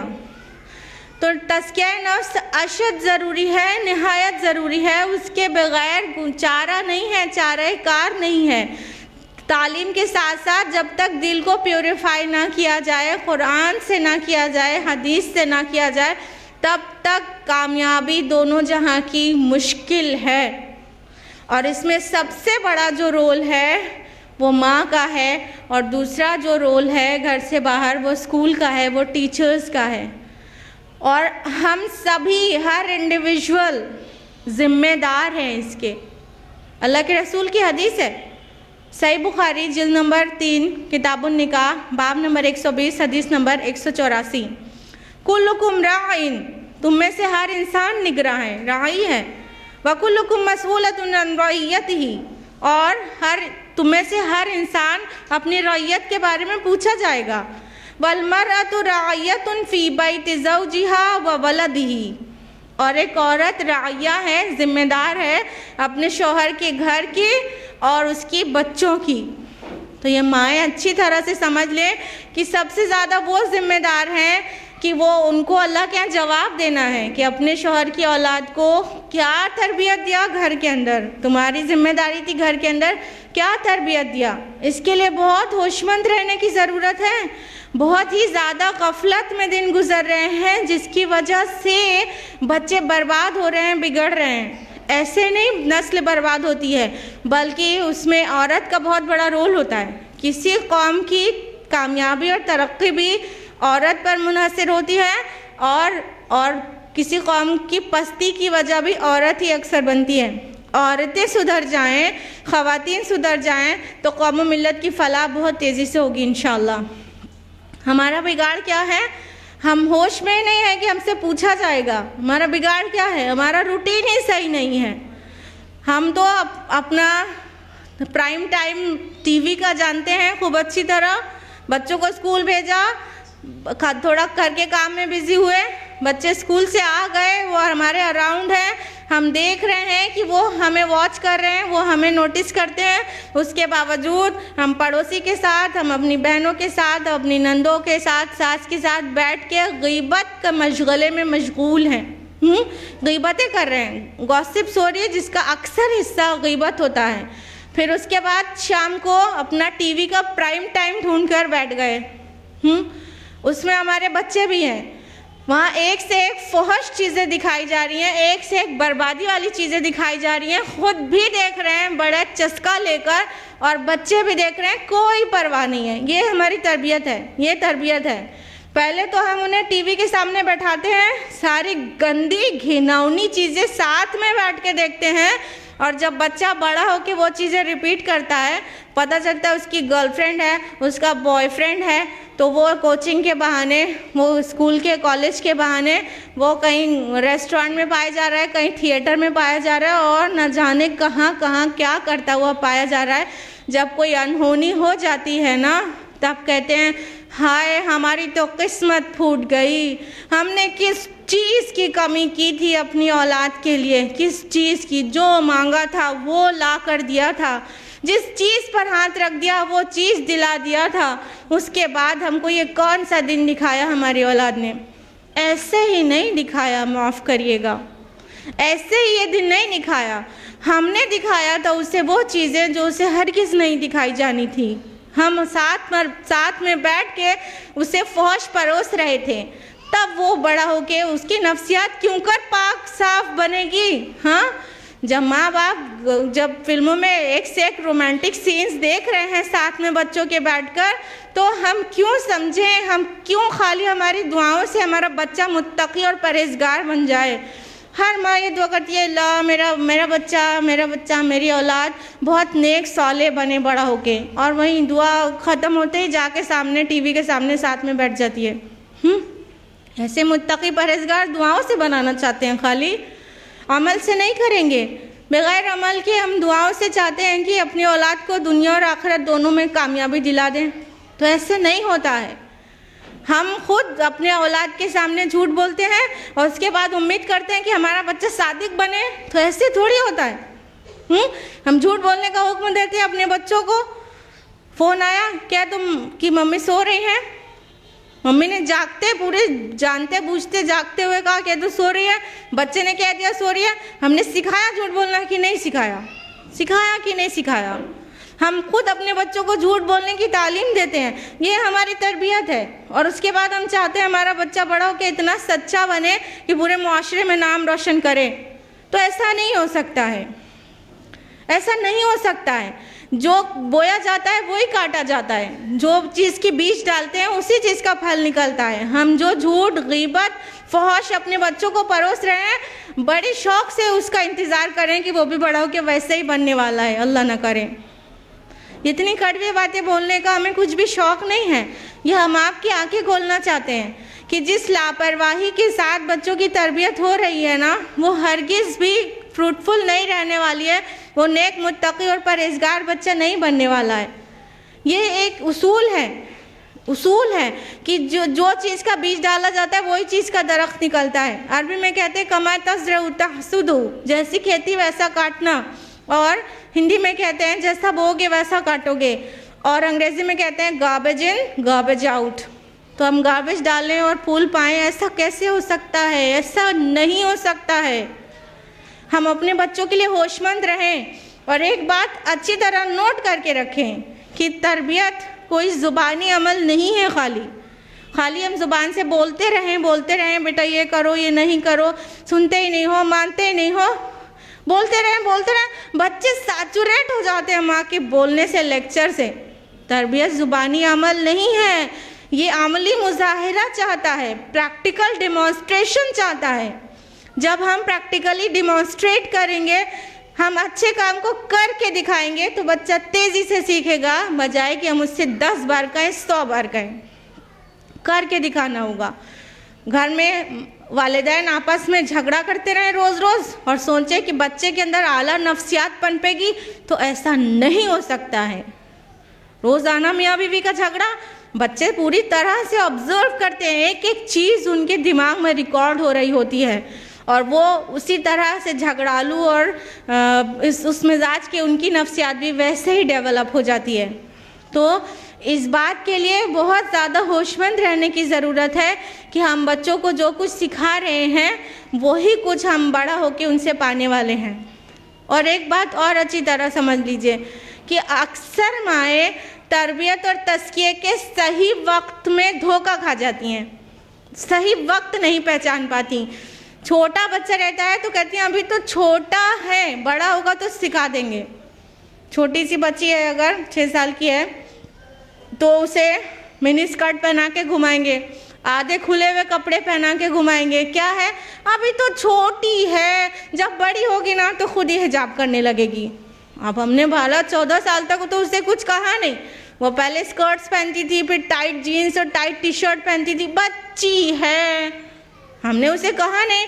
अचानक हम 16 साल 18 साल में कहेंगे कि बेटा लवादा ओढ़ के निकलो, तो मानने वाली नहीं है। हम धोखा खा गए, सही वक्त में धोखा खा गए। लिबास अल्लाह ताला ने तन ढकने के लिए बनाया है। अल्लाह ताला ने फरमाया सूरह आराफ सूरह नंबर 7 आयत नंबर 26 में, या बनी आदम क़द अंज़लना अलैकुम लिबासा युवारी सौआतिकुम वरीशा। ए बनी आदम, हमने तुम पर लिबास नाजिल किया ताकि वो तुम्हारे सत्रों को ढाके और तुम्हारे लिए मुजिब ज़ीनत हो। तो अल्लाह ताला ने सत्रों को ढकने के लिए लिबास बनाया है। लिबास इसलिए नहीं है कि हम इसे और दिखाएं जिस्म को। बहुत ज़्यादा टाइट फिटिंग हुआ तो दिखाना ही तो हो गया, आधा खुला हुआ है तो दिखाना ही तो हो गया। तो हम छोटे से बच्चों को कहते हैं अभी छोटी है, बड़ी होगी तो सिखा देंगे। वो जब उसका शौक़, उसका रुझान, उसकी तमाम तर इंटरेस्ट उन्हीं कपड़ों में पहनकर वो बड़ी होती है, तो अचानक बड़े होने के बाद कैसे आपकी बात सीख जाएगी। तो जो भी चीज़ सिखाना है, हया की तालीम देनी है, तो बचपन से दीजिए। अभी उसके ऊपर हरगिज़ फ़र्ज नहीं हुआ है, तब से उसे सदरपोशी करके रखिए। जब वो बहुत छोटेपन से सदरपोशी करती रहेगी तो सही वक्त पे इंशाल्लाह आपके कहे बगैर वो हिजाब पहनने लगेगी, आपको कहने की ज़रूरत नहीं पड़ेगी। ऐसी गफलत मत बरतिए। बच्चा छोटा है, खियानत, स्कूल से पेंसिल लेकर आ रहा है, इरेजर एक्स्ट्रा उसके बैग में पाया जाता है, क्या है, छोटा है, बड़ा होगा तो अमानतदारी सिखा देंगे। अब ये छोटेपन में जब ये लापरवाही हुई थी कि उसके बैग में पेंसिल इरेजर एक्स्ट्रा पाया जा रहा था और माँ कुछ नहीं कह रही थी, तो उसका नतीजा जानती हैं क्या होगा? अभी वो बालिग भी नहीं होने पाएगा और पता चलेगा कि कोई चेन स्नैचिंग किया उसने, और सारी ज़िंदगी कोर्ट कचहरी के चक्कर लगाना पड़ेगा। सारी ज़िंदगी जिस तरह जुडिशरी का निज़ाम है यहाँ पर, वहाँ बस डेट पर डेट लगती जाती है और इंसान तबाह होता रहता है। तो इस तरह हम जब अभी छोटा है तब से उसे अमानतदारी सिखाएं। एकदम छोटा है जब वो अभी स्कूल में फर्स्ट क्लास में भी नहीं पहुंचा है तब से अमानतदारी सिखाएं, तब वो अमानतदार बनेगा, तब वो सौले और नेक बनेगा। ये हरगिज़ गफलत ना बरतें। अभी बच्चा है, ये बच्चे ही बड़े होने के बाद वो कुछ बनते हैं। जब उन्हें बचपन से ट्रेन नहीं किया जाता, तरबियत उनकी नहीं की जाती, तो बड़े होने के बाद बिगड़ते हैं। हम इनपुट तो कुछ देना नहीं चाहते और आउटपुट की बहुत उम्मीद करते हैं। तिफ्ल में बू आए क्यों माँ बाप के एतवार की, दूध तो डब्बे का था, तालीम थी सरकार की।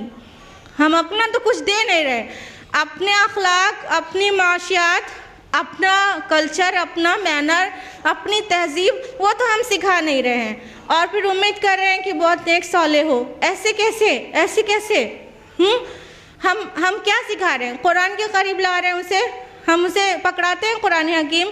अगर सिखाते हैं तो नाजरा कुरान का बहुत बड़ा हो जाने के बाद, नाजरा कितना जुल्म हम कुरान के साथ क्यों करते हैं?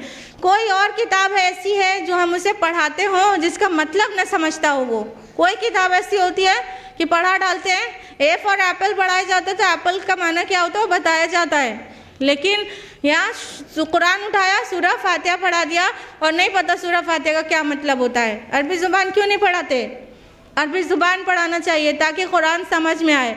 हमारे बच्चे कुरान ना समझने की वजह से अंबिया अलैहिस्सलाम के बारे में नहीं जानते। हमारे बच्चे कुरान हकीम में कितनी सूरतें हैं नहीं जानते, सूरह क्या होती है नहीं मालूम, आयत क्या होती है उसका माना क्या होता है नहीं मालूम, बेसिक्स ऑफ द कुरान नहीं मालूम, रसूलुल्लाह सल्लल्लाहु अलैहि वसल्लम की सीरत और सुन्नत नहीं मालूम। क्या मालूम है उन्हें? कितने बैठकर हम इंटरव्यू लेते हैं तो हाँ, यकीन मानिए कि एक दर्जन इंटरव्यू लेने के बाद एक टीचर का सिलेक्शन कर पाते हैं। एक दर्जन इंटरव्यू से कम ना लेते हों, क्योंकि अगर उनसे पूछो, अगर असरी उलूम में माहिर है माशाअल्लाह, तो इस्लाम की बेसिक्स भी नहीं आती, बेसिक्स भी पूछो, पिलर्स ऑफ ईमान कितने हैं तो नहीं पता। पूछो रसूलुल्लाह सल्लल्लाहु अलैहि वसल्लम की कितनी औलाद थी तो नहीं पता, बेटियां कितनी थी, एक बेटी थी हज़रत फातिमा, बस अक्सर का जवाब। वो भी क्यों है? माशाल्लाह शिया भाई बहनों से वो मालूम चल गया हज़रत फातिमा।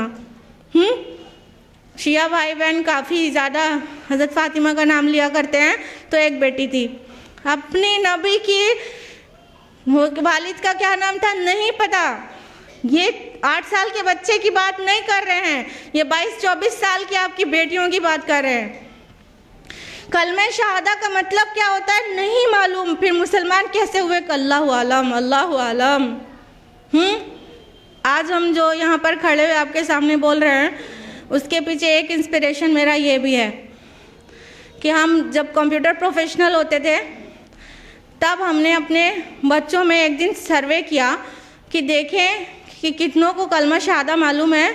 जब देखा तो एक बच्चे को खाली मालूम था, पूरे क्लास में हमारे स्टूडेंट्स को ये नहीं पता था कि कलमा शहादा का मतलब क्या होता है। हिल गए अंदर से, फिर एहसास हुआ कि ये काम हमको करना चाहिए। कंप्यूटर सिखाने के बजाय टैली और डीटीपी और एमएस ऑफिस सिखाने के बजाय C++ सिखाने के बजाय हमको ये सिखाना चाहिए कि शहादत का मतलब क्या होता है।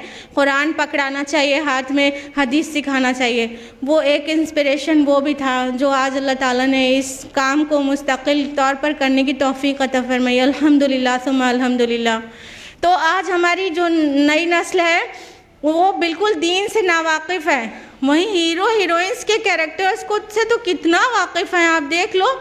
हाँ, कौन सा हीरो है कौन सी हीरोइन है? हमारे 8 साल का बच्चा क्या 4 साल के बच्चे सारे हीरोज़ को पहचानते हैं, हीरोइंस को पहचानते हैं। हाँ, कितनी अच्छी तरह से हम उनको कुरान और सुन्नत सिखाने के बजाय जो माहौल दे रहे हैं वो उन्हें अच्छी तरह से कार्टून कैरेक्टर्स तो 20-20 एक 6 साल का बच्चा 5 साल का 20-20 कार्टून कैरेक्टर्स को पहचानता है कि नहीं? उसी बच्चे से पूछ लो अंबिया अलैहिस्सलाम के 4 नबियों के नाम पूछ लो, नहीं बता पाएगा। 3 सहाबा के नाम पूछ लो, नहीं बता पाएगा। खुलफाए राशिदीन कौन थे, नहीं बता पाएगा। बता पाएंगे क्या आपके बच्चे? अपने बच्चों को जाके इन्हीं सवालों पर टेस्ट कर लीजिए, इससे पता चल जाएगा, आईना मिलेगा सामने कि क्या सिखाया हमने अपने बच्चों को। और फिर हम अल्लाह से दुआ करते हैं, ये अल्लाह रब्बुल आलमीन हमारे बच्चों को नेक साले बना दे। उसके बाद टीवी को परोस दिया, जाके गिबत कर रहे और बच्चा बैठ के कार्टून देख रहा है, खाली दुआएं कर रहे हैं। तो इस तरह कैसे काम चलेगा? हम अपने बच्चों को आग से बचाने के बजाय आग में झोंकने का काम कर रहे हैं। जी हाँ, हम आग में झोंकने का काम कर रहे हैं, जबकि अल्लाह ताला ने आग से बचाने के लिए कहा। अल्लाह ताला का फरमान है कुरान हकीम में सूरह तहरीम सूरह नंबर 66 आयत नंबर 6 में, या अय्युहल्लज़ीना आमनू कू अनफुसकुम व अहलीकुम नारा, ए ईमान वालो, ए ईमान के दावेदारों, अपने आप को और अपने घर वालों को आग से बचाओ। वक़ूदुहन नास वल हिजारा, जिसका ईंधन इंसान और पत्थर है। क्या हम अपने बच्चों को आग से बचा रहे हैं? कितना हमने कुरान और सुन्नत सिखाई, कितना उनकी तज़किया और तरबियत की, क्या तैयारी है आखिरत की, क्या तैयारी है? अरे हम आग से बचाना तो दूर, उन्हें आग में डालने वाले काम कर रहे हैं। जी हाँ, हम खुद कर रहे हैं। क्या कहते हैं, ज़रा सा मेहमान घर में आए नहीं कि हमने अपने बच्चे को बुलाया, देखो देखो मेरा बेटा शाहरुख खान की कितनी अच्छी एक्टिंग करता है, करके दिखाओ बेटा। अब बच्चा शाहरुख खान की एक्टिंग कर रहा है। देखो देखो मेरी बेटी बिल्कुल कटरीना कैफ की तरह डांस करती है, करके दिखाओ बेटा। वो डांस करके दिखा रही है। ये आग में डालने वाला काम नहीं है तो और क्या है? हमारा रोल तो ये था कि हम अपनी औलाद को आग से बचाने का काम करते और उनको अपने लिए सवाबे जारिया का ज़रिया बनाते, ताकि कब्र में जब सोते तो आराम से सोते और बहुत सारा सवाब हमारी औलाद की तरफ से हमें पहुंचता रहता। वो उसकी दुआएं खैर, दुआएं मग़फ़िरत हमारी नजात का ज़रिया बन जाती। लेकिन हम ऐसा नहीं कर रहे। जी हाँ, औलाद जो नेक हो वो सवाबे जारिया का ज़रिया बन सकती है। अल्लाह के रसूल का फरमान है, मज़कूर है सुनन इब्न माजा जिल्द नंबर 1 किताबुल ईमान बाब नंबर 20 हदीस नंबर 241। अल्लाह के रसूल सल्लल्लाहु अलैहि वसल्लम ने फरमाया, इंसान जो मौत के बाद दुनिया में जो चीज़ें छोड़ता है उनमें 3 चीज़ें बेहतरीन हैं। एक, नेक औलाद जो मरने के बाद दुआए खैर करती रहे। दूसरा, सदक़ा जारिया। तीसरा, इल्म जो उसके बाद भी जिस पर अमल होता रहे। ये 3 चीज़ें सवाबे जारिया का ज़रिया हैं। सबसे पहली चीज़ है नेक औलाद। अब देखो, इल्म तो हमने बांटा नहीं कुरान और सुन्नत का कि हमारे मरने के बाद हज़ारा लोग उस पर अमल कर रहे होंगे तो हम आराम से कब्र में ऐश करेंगे। हाँ, और हमने सदक़ा जारिया के लिए तो कुछ सीरियस हुए नहीं कि मस्जिदें तामीर करा दी और पानी का इंतज़ाम करा दिया, वो सब के लिए तो हम सीरियस हुए नहीं। जो अक्सरियत जो काम कर सकती है वो ये कि उसके पास औलाद है, उसको नेक बना दे। अब माँ बाप औलाद की किस्मत तो नहीं बना सकते, लेकिन उनकी मुस्तकबिल, उनकी आखिरत और उनके ज़रिए अपनी आखिरत तो बनवा ही सकते हैं। तो जो इंसान के पास औलाद हो मगर उसको भी वो नेक ना बनाए तो मरने के बाद गोया बे औलाद मरा, क्योंकि वो औलाद की दुआ खैर से महरूम है। जब हमने उसे नहीं सिखाया था कुछ तो हमारे लिए दुआ मग़फ़िरत भी क्या खाक करेगी। अच्छे अच्छे काम नहीं सिखाया था तो अच्छे अच्छे काम नहीं करेगी तो हमें कैसे खैर पहुंचता रहेगा, कैसे खैर पहुंचता रहेगा। हम आम तौर पर अपने बच्चों के लिए प्रॉपर्टी जमा करने के लिए कॉन्शियस रहते हैं, अपनी बेटियों के लिए ज़ेवरात और जहेज़ का इंतज़ाम के लिए बहुत होशमंद रहते हैं। हम कहते हैं ये जमा ना करो, ये जमा ना करो, बल्कि उन्हें अच्छी तरबियत दो। एक हम आपको मिसाल देना चाहेंगे हज़रत उमर बिन अब्दुल अज़ीज़ रहमतुल्लाह अलैह और उनके बेटों की। हज़रत उमर बिन अब्दुल अज़ीज़ रहमतुल्लाह अलैह खलीफा राशिद हैं। उन्होंने नहायत ज़हद व तक़वा पे खिलाफत की है। वो हज़रत उमर फ़ारूक के बेटे हज़रत आसिम के नवासे हैं। हज़रत उमर बिन अब्दुल अज़ीज़ रहमतुल्लाह अलैह की दौरे खिलाफत में ये मिरेकल हो गया था, समझ लीजिए एक तरह से ये ख़ास बात हुई थी जो अभी तक कभी नहीं हुई। वो ये कि ज़कात बैतुल माल में भरी पड़ी थी और ज़कात लेने वाला कोई नहीं था। इतनी शानदार वहाँ की माइशत थी कि ज़कात लेने वाला कोई नहीं था, सबकी बुनियादी ज़रूरतें पूरी हो चुकी थी और ज़कात का माल अभी भी भरा पड़ा था। हज़रत उमर बिन अब्दुल अज़ीज़ रहमतुल्लाह अलैह ऐसे हाल में खिलाफत कर रहे थे और ऐसे ज़हद व तक़वा से अपनी औलाद की परवरिश की है कि जब बैतुल माल भरा पड़ा है तब ईद में उनके बच्चों के लिए नए कपड़े नहीं बनवा सके वो। और जब बच्चों के ननियाल वाले, उनकी बीवी हज़रत फ़ातिमा बिनत अब्दुल मलिक के घर वाले बनु उमैया के लोग ठाट बाट से बड़ी शानदारी से ईद पर घर आते हैं तो उनके बच्चों से कहते हैं कि आज तो तुम्हें अपने वालिद पर बड़ा गुस्सा आ रहा होगा कि उन्होंने तुम्हारे लिए नए कपड़े भी नहीं बनवाए। तो बच्चे कहते हैं नहीं, हम मुतमईन हैं, हमारी रूह मुतमईन है, हमारे वालिद ने हमारे अरमान पर छुरी चलाई है, मुसलमानों के माल में ख़ियानत नहीं की, हम राज़ी हैं, पूरी तरह से राज़ी हैं। सुभान अल्लाह। और जब हज़रत उमर बिन अब्दुल अज़ीज़ रहमतुल्लाह अलैह की वफ़ात हुई तो उसी के आसपास उनके साले, उनके बच्चों के जो मामू हैं हिशाम बिन अब्दुल मलिक, वो भी मरता है। वो तो बनु उमैया से बड़े ठाट बाट से खिलाफत की थी उसने, और उमर बिन अब्दुल अज़ीज़ रहमतुल्लाह अलैह ने बड़े तक़वा पे खिलाफत की थी। तो हिशाम बिन अब्दुल मलिक एक तरफ मर रहा है, दूसरी तरफ उमर बिन अब्दुल अज़ीज़ रहमतुल्लाह अलैह फौत हो रहे हैं। उमर बिन अब्दुल अज़ीज़ अपनी औलाद के लिए नहीं के बराबर तरका छोड़ते हैं, अपने बच्चों के लिए नहीं के बराबर, समझ लीजिए कुछ भी नहीं। और हिशाम बिन अब्दुल मलिक के एक एक बच्चों को 10-10 लाख दिरहम तरका में मिलता है, एक एक बेटे को 10-10 लाख दिरहम तरके में मिलता है। सिर्फ 30 से 32 साल के बाद वो हिशाम बिन अब्दुल मलिक के बेटे जामा मस्जिद दमिश्क की सीढ़ियों पर बैठकर भीख मांगते हुए पाए जाते हैं, और उमर बिन अब्दुल अज़ीज़ के 12 के 12 बेटे एक एक बार में 100 घोड़े अल्लाह की राह में खैरात करते हुए पाए जाते हैं। सुभान अल्लाह। वहुव यतवल्ला सालिहीन, कि अल्लाह नेकुकारों का मौला है।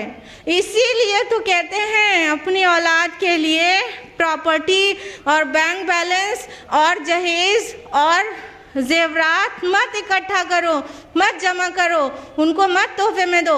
अगर देना ही है तो बेहतरीन हदिया तालीम और तरबियत है, बेस्ट गिफ्ट है पेरेंट्स की तरफ से, वो अच्छी तालीम और तरबियत है। तो अपनी औलाद को ये देने की ज़रूरत है। हज़रत लुक़मान, उन्होंने अपनी औलाद को क्या नसीहत की, उसको कुरान में जगह मिली है।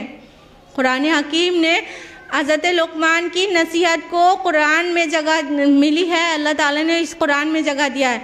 अभी आपने तिलावत और तर्जुमे में उसे सुना, अभी थोड़ा सा हम तफसील में जाएंगे, बहुत थोड़ी सी तफसील में। सबसे पहले हज़रत लुक़मान ने जो नसीहत की थी वो थी तौहीद। सूरह लुक़मान सूरह नंबर 31 आयत नंबर 13, या बुनैया ला तुश्रिक बिल्लाह, ए मेरे बच्चे अल्लाह के साथ शिरक ना करना, इन्ना शिरका ला ज़ुल्मुन अज़ीम, बेशक शिरक ज़ुल्म अज़ीम है। सबसे पहली बात जो हज़रत लुक़मान ने कही, पहला सबक वो था तौहीद के मुतालिक कि ऐ बच्चे शिरक ना करना कभी, शिरक ज़ुल्म अज़ीम है, अल्लाह को एक जानना। क्या हम अपनी औलाद को तौहीद का सबक पढ़ाते हैं? अरे तौहीद लफ्ज़ से हमारे बच्चे नावाकिफ़ हैं, बिल्कुल नावाकिफ़। जबकि हकीकत यह है कि अल्लाह ताला ने तौहीद की बीज इंसान के अंदर रख छोड़ी है। वालिदैन की गलती है कि उसे पानी नहीं देते। तो ज़रूरत इस बात की है कि हम अल्लाह की वहदानियत का एहसास कराएं अपने बच्चे के अंदर। जब वो तौहीद परस्त होगा तो सबसे ज़्यादा कॉन्फिडेंट नज़र आएगा, आप देखिएगा। सबक नंबर 2 हज़रत लुक़मान की तरफ से वो है आखिरत। सूरह लुक़मान सूरह नंबर 31 आयत नंबर 16, ऐ मेरे बच्चे अगर कोई चीज़ राई के दाने बराबर हो और हो भी किसी चट्टान में या ज़मीन में या आसमान में, अल्लाह उसे ला हाजिर करेगा। बेशक अल्लाह ताला बड़ा बारीक बीन और बाखबर है। हम अपनी औलाद के अंदर भी आखिरत पर ईमान पुख्ता करें, उसे जवाबदेही का एहसास उसके अंदर डालें कि जो कुछ कर रहे हैं उसका जवाब देना है, या आप जो कुछ करते हैं अल्लाह ताला उसका जवाब मांगेगा कि ये जस्टिफाइबल है भी कि नहीं। तो जो करने से पहले 1000 बार सोच लिया करिए कि ये बात अल्लाह की नज़र में जायज़ है कि नहीं। ये चीज़ पैदा करना है, दुनिया और आखिरत के मुकाबले उसे आखिरत की पायदारी बताना है और दुनिया की हक़ारत बताना है। हम तो इसका बिल्कुल उल्टा कर डालते हैं, उसे मादा परस्त बना डालते हैं। अरे बेटा पढ़ना है, एग्ज़ाम में अच्छा होना है क्योंकि बहुत टफ कंपटीशन है, फिर आप कैसे कामयाब होगे, फिर कैसे हाई सैलरी जॉब मिलेगी। हम तो उससे दौलत कमाने की मशीन बनाने के अंदाज में शुरू से तालीम दे रहे हैं, तरबियत कर रहे हैं शुरू से। वो उसके जहन में एक बात है, कामयाब होना है, कामयाबी की क्या ज़रिया समझता है, ढेर सारी दौलत कमाएंगे तो कामयाब होंगे। उसे दुनिया की हक़ारत और आखिरत की पायदारी बताइए। कामयाब हो दुनिया में भी, डॉक्टर बने, इंजीनियर बने, ऑफिसर बने, लेकिन आखिरत को भूल कर नहीं। हज़रत अली को जब खंजर लग गया था तो उन्होंने अपने बच्चों को जो नसीहत की थी वो क्या थी कि ऐ मेरे बच्चों, अगर दुनिया और आखिरत दोनों में टकराव हो जाए तो तुम दुनिया को बेच देना, आखिरत को ना बेचना। हज़रत मोहम्मद सल्लल्लाहु अलैहि वसल्लम ने अपनी बेटी से कहा, या फातिमा तो बिनते मोहम्मदिन अनक़ज़ी नफ़्सक मिनन नार। है फातिमा, है मोहम्मद की बेटी, अपने आप को आग से बचाओ। एक नबी होकर अपनी बेटी को खुद से आग से बचने के लिए कह रहे हैं। हमको अपने बच्चों के लिए भी इन चीज़ों की फ़िक्र करना चाहिए। हम जब बच्चों को यहाँ धूप में देखते हैं, धूप की तपिश लगती है, तो अपने बच्चों से कहते हैं के लिए एकदम तड़प जाते हैं। अगर वो पसीने में शराबोर हो के घर आए तो हम बिल्कुल बेचैन बेकरार हो जाते हैं। हाय मेरे बच्चे को कितनी गर्मी लगी स्कूल जाने, स्कूल से आने में या कोई भी काम करने में, कितनी तकलीफ़ होती है। लेकिन जब वही बच्चा पूरा का पूरा मुसल्लम आग करने वाला बन जाएगा तो बहुत खुशी होगी क्या। अरे हमने दुनिया की गर्मी और अपने इलाहाबाद की गर्मी से बचाने के लिए तो घर में एसी और कूलर्स फिट कर रखे हैं, लेकिन जहन्नम की गर्मी से बचाने का कोई इंतज़ाम किया है? हज़रत लुक़मान का सबक नंबर 3, सलाह यानी नमाज। सूरह लुक़मान सूरह नंबर 31 आयत नंबर 17, क्या बुनैया अक़िमिस्सलाह, ऐ मेरे बच्चे नमाज कायम रखना। क्या हम अपने बच्चों को नमाज का हुक्म देते हैं? हम ऐसे ऐसे काबिल लोगों से मिले हैं जो कहते हैं क्या ज़रूरत है नमाज का हुक्म देने की, जब बड़े होंगे तो अपने आप से पढ़ेंगे, क्या ज़रूरत है कहने की। ये बिल्कुल गलत बात है कि कहने की ज़रूरत नहीं है। पहली बात तो ये कि अगर हम प्रैक्टिकल डेमोन्स्ट्रेशन करेंगे नमाज का, यानी माँ अगर हमेशा नमाजी है, वालिदैन नमाजी हैं, तो बच्चा इंशाल्लाह 2-2.5 साल की उम्र से नमाज शुरू कर देगा। वो साथ में खड़ा होगा, साथ में रुकू सुजूद करेगा। करता है कि नहीं बच्चा? तो वो एक तो प्रैक्टिकल डेमोन्स्ट्रेशन की ज़रूरत है, करके दिखाने की। लेकिन उसके अलावा अगर बच्चा बढ़ रहा है, नमाज नहीं पढ़ रहा है, तो उसे हुक्म देने की ज़रूरत है। अल्लाह के रसूल की इस बारे में रहनुमाई है, हम अपनी काबिलियत नहीं दिखा सकते हैं। अल्लाह के रसूल ने फरमाया, जो कि दर्ज है सुनन अबू दाऊद में जिल्द नंबर 1 किताबुस्सलाह बाब नंबर 175 हदीस नंबर 491, अल्लाह के रसूल ने फरमाया कि जब बच्चा 7 साल का हो जाए तो उसे नमाज़ पढ़ने का हुक्म दो, और जब वो 10 साल का हो जाए तो उसे नमाज के लिए मारो। तो 7 से 10 साल में नमाज हर हाल में बच्चे को पढ़ना चाहिए। तो बच्चे के लिए नमाज से गफलत ना बरतें। ज़रा सा हल्का सा बुखार हो जाए तो हम चाहते हैं कि हम बच्चे को फजर में उठाएं ही ना, मेरा बच्चा वज़ू करेगा और बीमार हो जाएगा। अरे और फिर जब बुखार की तपिश बर्दाश्त नहीं है तो आग कैसे बर्दाश्त करेगा जहन्नम की। आप उठाएं बच्चे को और वज़ू कराएं मामूली से बुखार में, उसके अंदर सब्र भी पैदा करें। अगला सबक जो हज़रत लुक़मान का था वो दावत, जो कि मज़कूर है सूरह लुक़मान सूरह नंबर 31 आयत नंबर 17। फरमाया वअमुर बिल मारूफ वन्हा अनिल मुनकर, कि ऐ मेरे बच्चे नेकी का हुक्म देते रहना और बुराई से रोकते रहना। क्या हम अपने बच्चों को इस बात का हुक्म दे रहे हैं कि अम्र बिल मारूफ नहीं अनिल मुनकर हमारा फ़रीज़ा है? हम तो उसे सिर्फ एक बात बता रहे हैं, दौलत कमाना है, दौलत कमाना है, कामयाब होना है, कामयाब होना है, दौलत कमाना है, बस यही बता रहे हैं। हमने उसको इस फ़र्ज़ मनसबी से गाफिल कर दिया, हमने उसको मकसद ज़िंदगी नहीं बताया। मुसलमान है तो उसकी कितनी बड़ी जिम्मेदारी है ये नहीं बताया। हमको खुद नहीं पता कि हमें ये काम करना फ़र्ज़ है, तो हम अपनी औलाद को क्यों कर बताएंगे। तो हमको खुद भी दावत का काम करना चाहिए, लोगों को हक़ की तरफ बुलाना चाहिए और बुराई से रोकना चाहिए, और अपनी औलाद को ये बचपन से बताए रखना चाहिए कि डॉक्टर बनना है, लेकिन दावत के साथ दाई डॉक्टर, दाई इंजीनियर, दाई ऑफिसर बनना है। जहाँ रहना है हक़ की तरफ बुलाते रहना है, बुराई से रोकना है, कभी नाहक को के खामोशी से बर्दाश्त नहीं करना है, कुछ ना कुछ एक्शन लेना है या कोई आवाज़ उठानी है, बुराई से रोकना है लोगों को।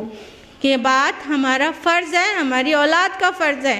हम मुसलमान होने के लिए हमें इतना तो कम अज़ कम करना चाहिए। उसके बाद दावत में जो सबसे ज़्यादा अहम चीज़ की ज़रूरत पड़ती है वो सब्र है, और अगला सबक भी हज़रत लुक़मान का यही है, सबक नंबर 5 सब्र। सूरह लुक़मान सूरह नंबर 31 आयत नंबर 17, वस्बिर अला मा असाबक इन्न ज़ालिका मिन अज़्मिल उमूर, कि और मुसीबत के वक्त सब्र करते रहना, बेशक ये हिम्मत के कामों में से है। तो जब दावत का काम हो या कोई भी काम हो बड़ा, उसमें सब्र ज़रूर पड़ जाता है। तो सब्र की जो आजमाइशें हैं उसको पे किस तरह से खरा उतरना है, ये बचपन से ट्रेनिंग होनी चाहिए। माँ बाप को ये तरबियत देनी चाहिए, हर वक्त मुँह मांगी चीज़ ना दे दें। अगर 8 चीज़ ला के दे रहे हैं तो 2 चीज़ ना भी दें, आपके पास हो तो भी ना दें। उन्हें आदत डालें कि वो सब्र से रहे। जब फेवरेबल कंडीशन में दे सक रहे हैं तो नॉन फेवरेबल कंडीशन में नहीं दे पाएंगे तो वो तो परेशान हो जाएगा। हमेशा अगर ऐसी में रहेगा तो कैसे भी दावत में जो उसे फील्ड वर्क करना पड़ेगा तो कैसे करेगा, दीन के लिए कैसे खिदमत देगा अपनी। तो कभी उसे कुछ दें और कभी कुछ ना भी दें, कभी उस पर आसानियाँ करें तो कभी सख्ती में भी डाला वो छोड़ दें, और अपने तो दिल को काबू में रखें। थोड़ा जो दिल मचलने लगता है कि बच्चों को बस किस तरह फेवरेबल और वो कंफर्टेबल एटमॉस्फेयर में ही रखें, ये थोड़ा नहीं, दिल में थोड़ा सख्ती ऐसी पैदा करिए कि कुछ बच्चे परेशानी में भी हों तो हम देख के आराम से रह सकें, काबू में रह सकें। ये नहीं कि नासब्रा बना दिया, हर चीज़ दे देकर बच्चे नासब्रे हो जाते हैं।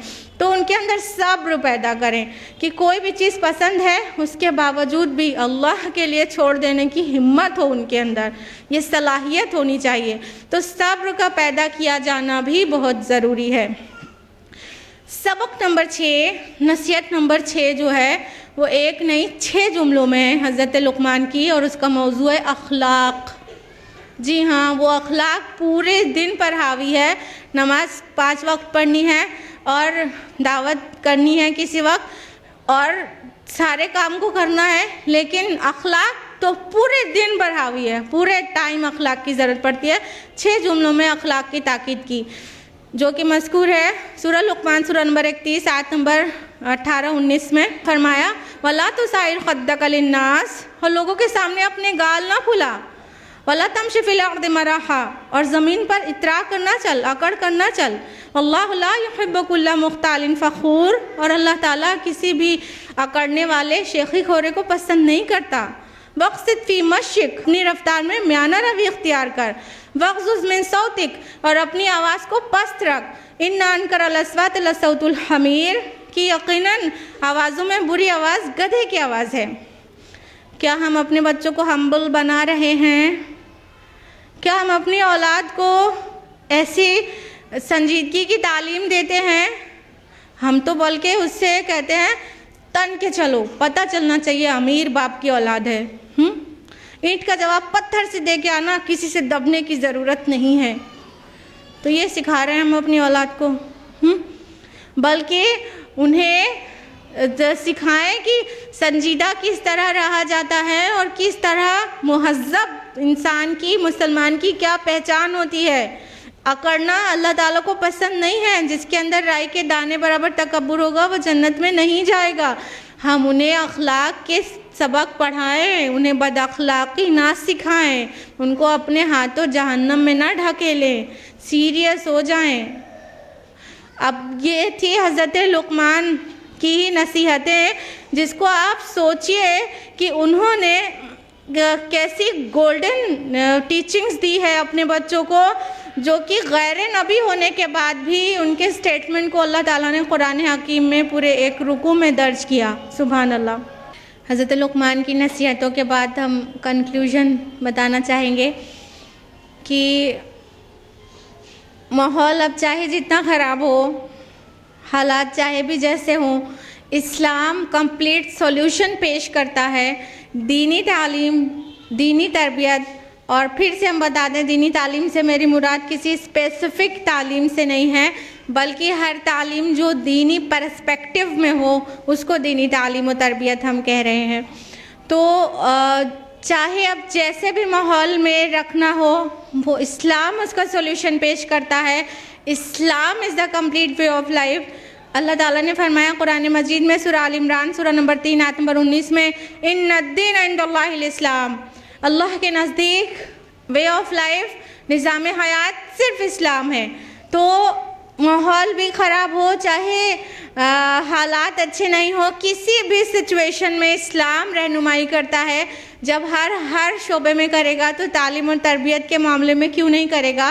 तो इस्लामी तालीम और इस्लामी तरीक़े की तरबियत हो तो इंशाअल्लाह हमारे बच्चे, चाहे हम टीचर हैं, चाहे हम एक मदर हैं, इंशाअल्लाह कामयाबी नसीब होगी। तो सबसे ज़्यादा तो ज़िम्मेदारी घर की है, अपने बच्चों को शेप देने में, उन्हें माशरत सिखाने में घर की है। घर में सबसे ज़्यादा माँ की है, फिर उसके बाद स्कूल की है, स्कूल में सबसे ज़्यादा टीचर्स की है, फिर उसके बाद मुआशरे का माहौल भी ज़िम्मेदार है उनकी तरबियत में। तो अगर घर सही रहेगा और माँ सही रहेगी, स्कूल सही रहेगा और टीचर सही रहेगी, तो इंशाअल्लाह माहौल को भी यही बच्चे सुधारेंगे। हमारी यही नई नस्ल माहौल को सुधारेगी।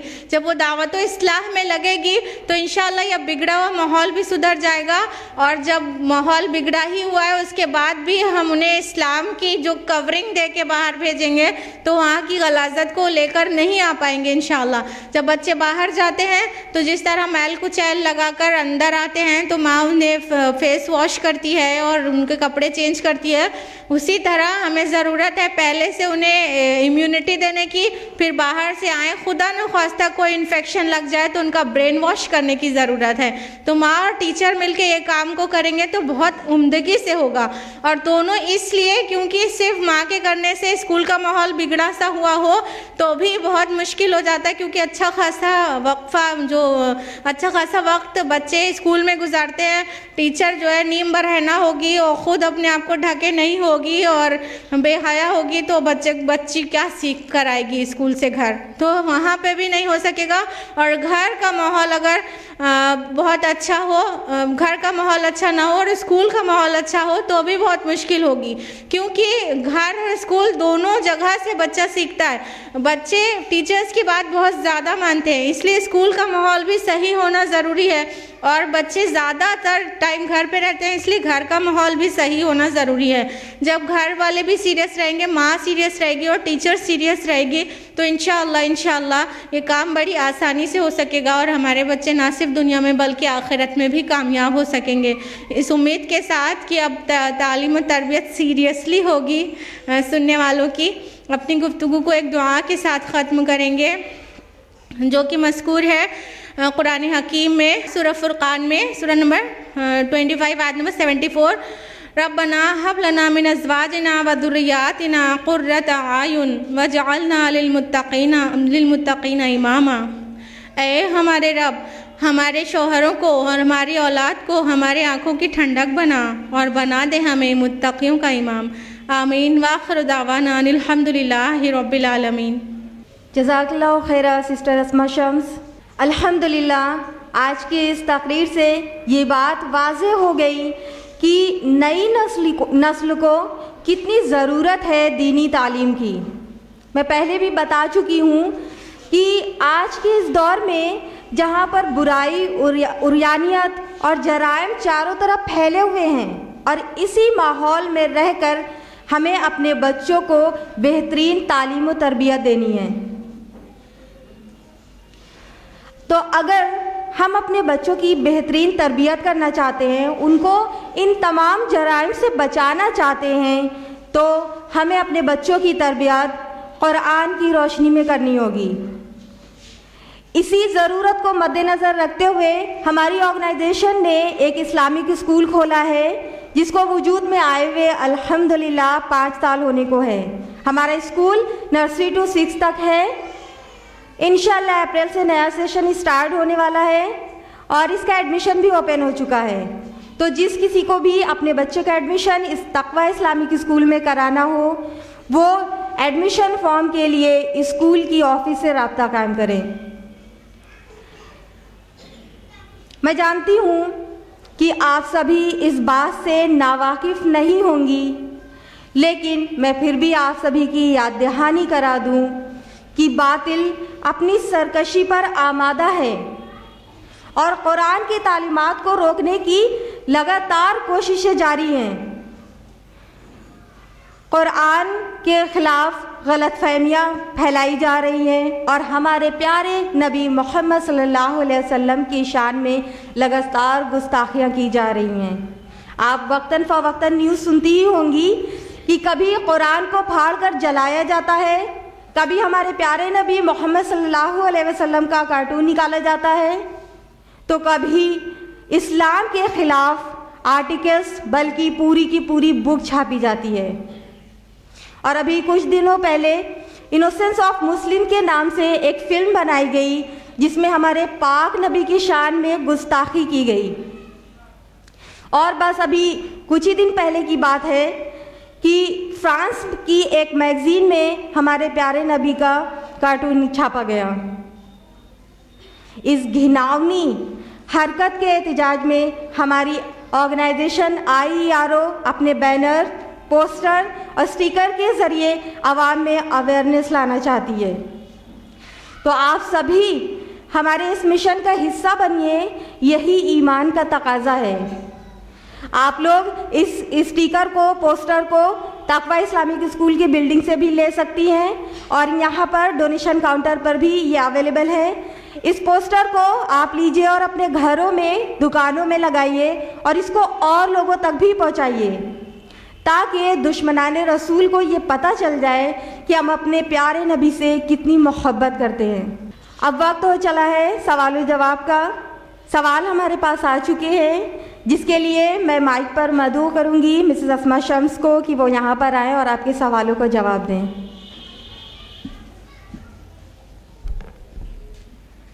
पहला सवाल है, बहन ने अपना नाम नहीं लिखा है। इनका सवाल है कि एक ही माँ बाप के कुछ बच्चे फर्माबरदार और कुछ नाफरमान होते हैं, इसमें परवरिश और तरबियत की क्या गलती है? बहन का बड़ा दहकता हुआ सवाल है कि एक ही माँ बाप के कुछ बच्चे फर्माबरदार होते हैं तो कुछ नाफरमान, इसमें तरबियत और परवरिश की क्या गलती है? बहन, बात समझने वाली ये है कि सारे बच्चे एक जैसे नहीं होते हैं। सारे बच्चे बाय नेचर, बाय बर्थ एक जैसे नहीं होते हैं, बल्कि अलग अलग बच्चे अलग अलग तरह के होते हैं। तो उनकी नफ्सियात को समझने की ज़रूरत है। नफ्सियात के अकॉर्डिंगली डील करेंगे तो जो जिसको नाफरमान कहा जा रहा है वो भी नाफरमान नहीं होगा इंशाअल्लाह। और जो फर्माबरदार है ना, वो बाय बर्थ उसके अंदर कुछ चीज़ें हैं इसलिए फर्माबरदार है। मिसाल के तौर पर जो बच्चे होते हैं बाय नेचर, बाय बर्थ, तो कई टाइप्स के होते हैं। एक बच्चे सेंसिटिव टाइप के होते हैं, जो क्या करते हैं, बात बात पर वालिदैन से शिकायतें करते हैं और बहुत हसास होते हैं, ज़रा सी बात का बुरा मान जाते हैं और वो चाहते हैं अपने पेरेंट्स की अटेंशन। तो अगर ऐसे बच्चों की बात ना सुनी जाए, वो आके कोई बात अपने भाई बहन की या पड़ोसी की, किसी की कोई कंप्लेन करे, उन्होंने झिड़क दिया जाए, जैसे कि अक्सर माएँ करती हैं कि अपनी बहन के साथ या अपनी पड़ोसी के साथ, अपनी फ्रेंड के साथ गॉसिप में बिजी हैं और बच्चा आके देखिए भाई ने ऐसा कर दिया, वो हमारे साथ ऐसा कर रहे हैं, तो झिड़क देती हैं कि चलो जाओ यहाँ से, हर वक्त बड़ों के बीच में बात में मत काटा करो, चलो जाओ, तुम्हारे पास तो शिकायत का पुलिंदा हर वक्त तैयार रहता है, शिकायतें मत किया करो इतनी। इस तरह कहकर झिड़क देते हैं तो बच्चा दिल शिकस्ता हो जाता है। तो जो सेंसिटिव टाइप के बच्चे हैं उनका सोल्यूशन ये है कि उनकी बात को पूरी सुन लिया जाए, और जब अपनी बात बच्चा कह दे, उसको सुन लिया जाता है तो उसका दिल तसल्ली में चला जाता है। दूसरे बच्चे एक्टिव टाइप के होते हैं, जो बच्चे अपने काम को करने के लिए बहुत ज़्यादा शौक़ से करते हैं, अटेंशन के साथ करते हैं और उनको बहुत ज़्यादा पीछे नहीं लगना पड़ता है, ना पढ़ाने के लिए बहुत पीछे लगना पड़ता है, ना ही उनको कोई भी गोल को अचीव करने के लिए पीछे से पुश करना पड़ता है, वो अपने आप करते हैं। तो ऐसे बच्चे बहुत ही रिज़ल्ट ओरिएंटेड होते हैं, तो उनको अच्छी तरह से डील करना चाहिए। गौर करने की बात यह है कि उन बच्चों को सबके सामने डांटना नहीं चाहिए, क्योंकि ऐसे बच्चों को, एक्टिव नेचर के जो बच्चे होते हैं, उनको सबके सामने डांटने से वो तौहीन महसूस करते हैं, फिर वो उसका रिएक्शन देते हैं। तो ऐसे बच्चों को रिएक्शन से बचाने के लिए उनको अलग से समझाना चाहिए, सबके सामने नहीं डांटना चाहिए।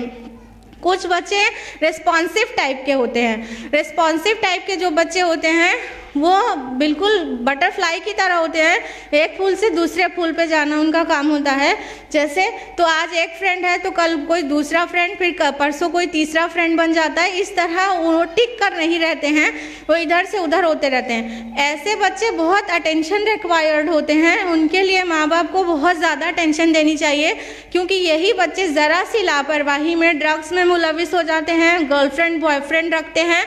लड़कियां भी ऐसी हो तो बहुत ख़तरनाक मामला रहता है। इन पे बहुत ज़्यादा अटेंशन देनी चाहिए और इनको सेंसिटिव टाइप के बच्चों से कंपेयर नहीं करना चाहिए, तो इनकी इंशाल्लाह तरबियत अच्छी हो सकेगी। और जितना ज़्यादा मॉनिटर करेंगे ना उतना आसान होगा। और चौथे बच्चे रिसेप्टिव टाइप के होते हैं। रिसेप्टिव टाइप के बच्चे ऐसे होते हैं, बहुत खामोश मिजाज होते हैं, वालिदैन की सारी बात मानते हैं, टाइम से खाना खाते हैं, टाइम से सोते हैं, टाइम से सोकर उठते हैं, पीछे नहीं लगना पड़ता है इनके।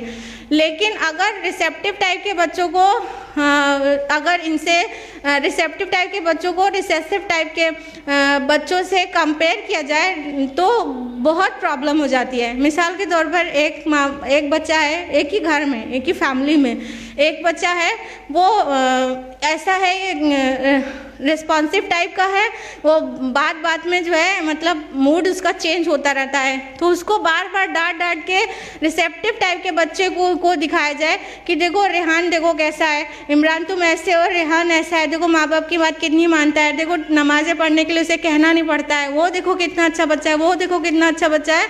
तो क्या होता है कि जो रेस्पॉन्सिव टाइप के बच्चे होते हैं वो बिगड़ जाते हैं, उनके अंदर अपने ही भाई बहन के लिए जेलसी पैदा हो जाती है, तो फिर वो अपने ही भाई बहन के दुश्मन हो जाते हैं और वालिदैन से भी मतलब इरिटेट होने लगते हैं उनकी इन बातों से कि वही अच्छा है और हमको प्यार नहीं करते। तो इस तरह की जो मिजाज में डिफरेंसेस हैं, इसको नफ्सियात को समझना बहुत ज़रूरी है। अगर नफ्सियात को समझ कर डील किया जाएगा तो एक बच्चा वो भी फर्माबरदार होगा और दूसरा भी फर्माबरदार होगा। अगर एक जो बाय नेचर ऐसा है, वो रिसेप्टिव टाइप का है, तो उसको रेस्पॉन्सिव टाइप से बिल्कुल कंपेयर ना करें, तो रेस्पॉन्सिव टाइप का बच्चा भी आपका वो भी फर्माबरदार बनेगा। उसे समझदारी से डील करने की ज़रूरत। जज़ाकल्लाह खैर सिस्टर। दूसरा सवाल है, बहन ने अपना नाम कहकशा अंसारी लिखा है। सलाम करती हैं, अस्सलाम वालेकुम रहमतुल्लाहि व बरकातुहू। बहन का सवाल है, if a poor Muslim family wants to educate their children दीनी तालीम as well as higher education, so what is the solution? Because today good school and education are costly and we don't have cheap Islamic schools also. वालेकुम अस्सलाम रहमतुल्लाहि व बरकातुहू। बहन का सवाल है कि अगर कोई अपने बच्चों को अच्छी तालीम देना चाहता है और दीनी भी और असरी भी, और तो वो क्या करे, क्योंकि जो इस्लामिक स्कूल्स हैं वो बहुत कॉस्टली है और बहुत ज़्यादा उनकी फ़ीस है और चीप इस्लामिक स्कूल्स नहीं हैं, तो ऐसे में क्या करें? बहन आपका एक प्रैक्टिकल सवाल है।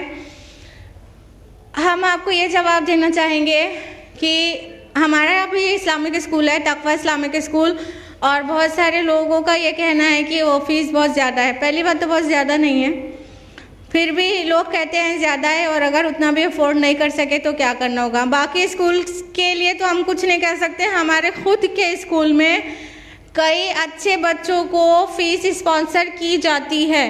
तो अगर आपका बच्चा टैलेंटेड है, अगर वो ज़हीन है, आप उसकी फ़िक्र करती हैं, अटेंशन देती हैं, तो ऐसे इस्लामिक स्कूल जो फ़ीस ऐसी रखते हैं जो सबके लिए नहीं हो सकती है, तो वो बच्चों को फ़ीस बग़ैर फ़ीस के भी या आधी फ़ीस में भी पढ़ा सकते हैं। एटलीस्ट हम अपने स्कूल के लिए तो कह ही सकते हैं, बाकी स्कूल की हम नहीं बता सकते। हो सकता है आप कहना भी हमारे स्कूल को चाह रही हूँ लेकिन नाम ना ले सकी हूँ। बहरहाल तो हम अपने स्कूल की बता दें कि अगर आपके बच्चे के अंदर टैलेंट है तो उसको बगैर फ़ीस और कम फ़ीस में हमारा स्कूल पढ़ा रहा है। ना जाने कितने बच्चों को, आपके बच्चे को भी पढ़ा सकता है, लेकिन फ्लॉप शो को कोई स्पॉन्सर नहीं करता।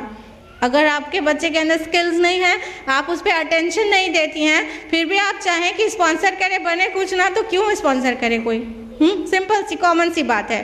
तो जिनके पास पैसा नहीं है, अटेंशन है कम से कम, तो उनके लिए तक़वा इस्लामिक स्कूल में बहुत जगह है। और बाकी जो लोग फ़ीस पे कर सकते हैं, जो शादियों में खूब खर्च करते हैं, वो फ़ीस में क्यों नहीं पे करें, क्यों नहीं करें? जिनके पास है वो करें। और जहाँ तक बात है कि फ़ीस कैसी होना चाहिए, अगर अच्छी टीचर चाहिए तो फ़ीस भी ज़्यादा रखना पड़ेगा, अगर अच्छा फैसिलिटी चाहिए तो फ़ीस भी रखना पड़ेगा।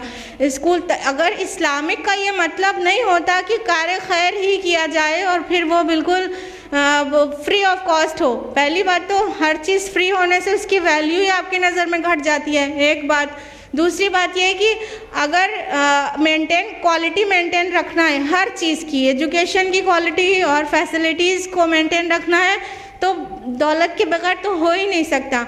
इसलिए जो जायज़ फ़ीस है वो तो लगेगी, जो दे सकता है वो ज़रूर दे, जो नहीं दे सकता है वो अटेंशन तो दे कम से कम, फिर आए वो इस्लामिक स्कूल में, उसके लिए बहुत जगह है, मायूस होने की ज़रूरत नहीं है।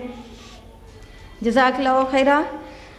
अगला सवाल है बहन नबील फातिमा का। लिखती हैं, though I have strongly protested against Charlie Hebdo, a social media and disrespect of our beloved prophet, but I would like to know your views on this and what should we do?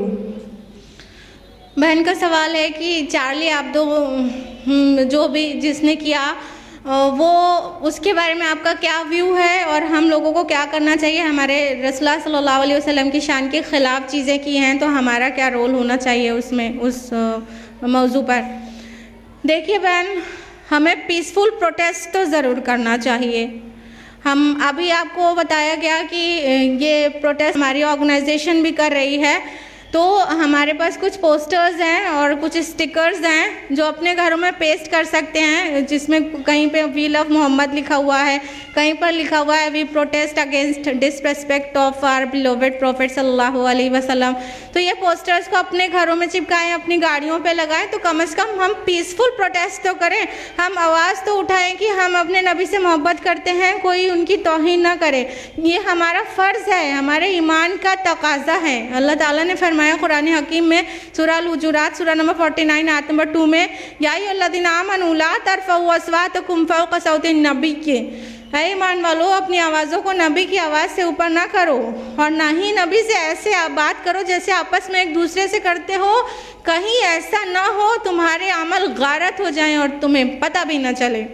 नबी की आवाज़ से ऊपर आवाज़ अपनी करना इतनी सा अमल ऐसा हिमाकाना है कि सारे नेक अमल गारत हो सकते हैं। सोचिए, इस हद तक नबी की ताज़ीम की ज़रूरत है। फिर कोई खुल्लम खुल्ला तौहीन करे हमारे नबी की, तो हमें अपने ज़ेवरात और हमें अपने खाने पकानों से कुछ बाहर निकलना चाहिए और कुछ ना कुछ जो कुछ हम कर सकने की पोजीशन में वो तो करना चाहिए।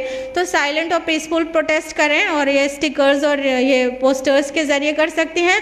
अगर आपको राइटिंग आती है तो अखबारों में कुछ अच्छी चीज़ें लिख सकती हैं। आप इंटरनेट यूज़र हैं तो इंटरनेट पे अपना प्रोटेस्ट को फैला सकती हैं। इस तरह से कुछ पीसफुल प्रोटेस्ट करने की ज़रूरत है। अगला सवाल है, बहन ने अपना नाम नहीं लिखा है, इनका सवाल है कि अक़ीक़े की क्या हकीकत है, इसका सही वक्त और तरीक़ा क्या होना चाहिए?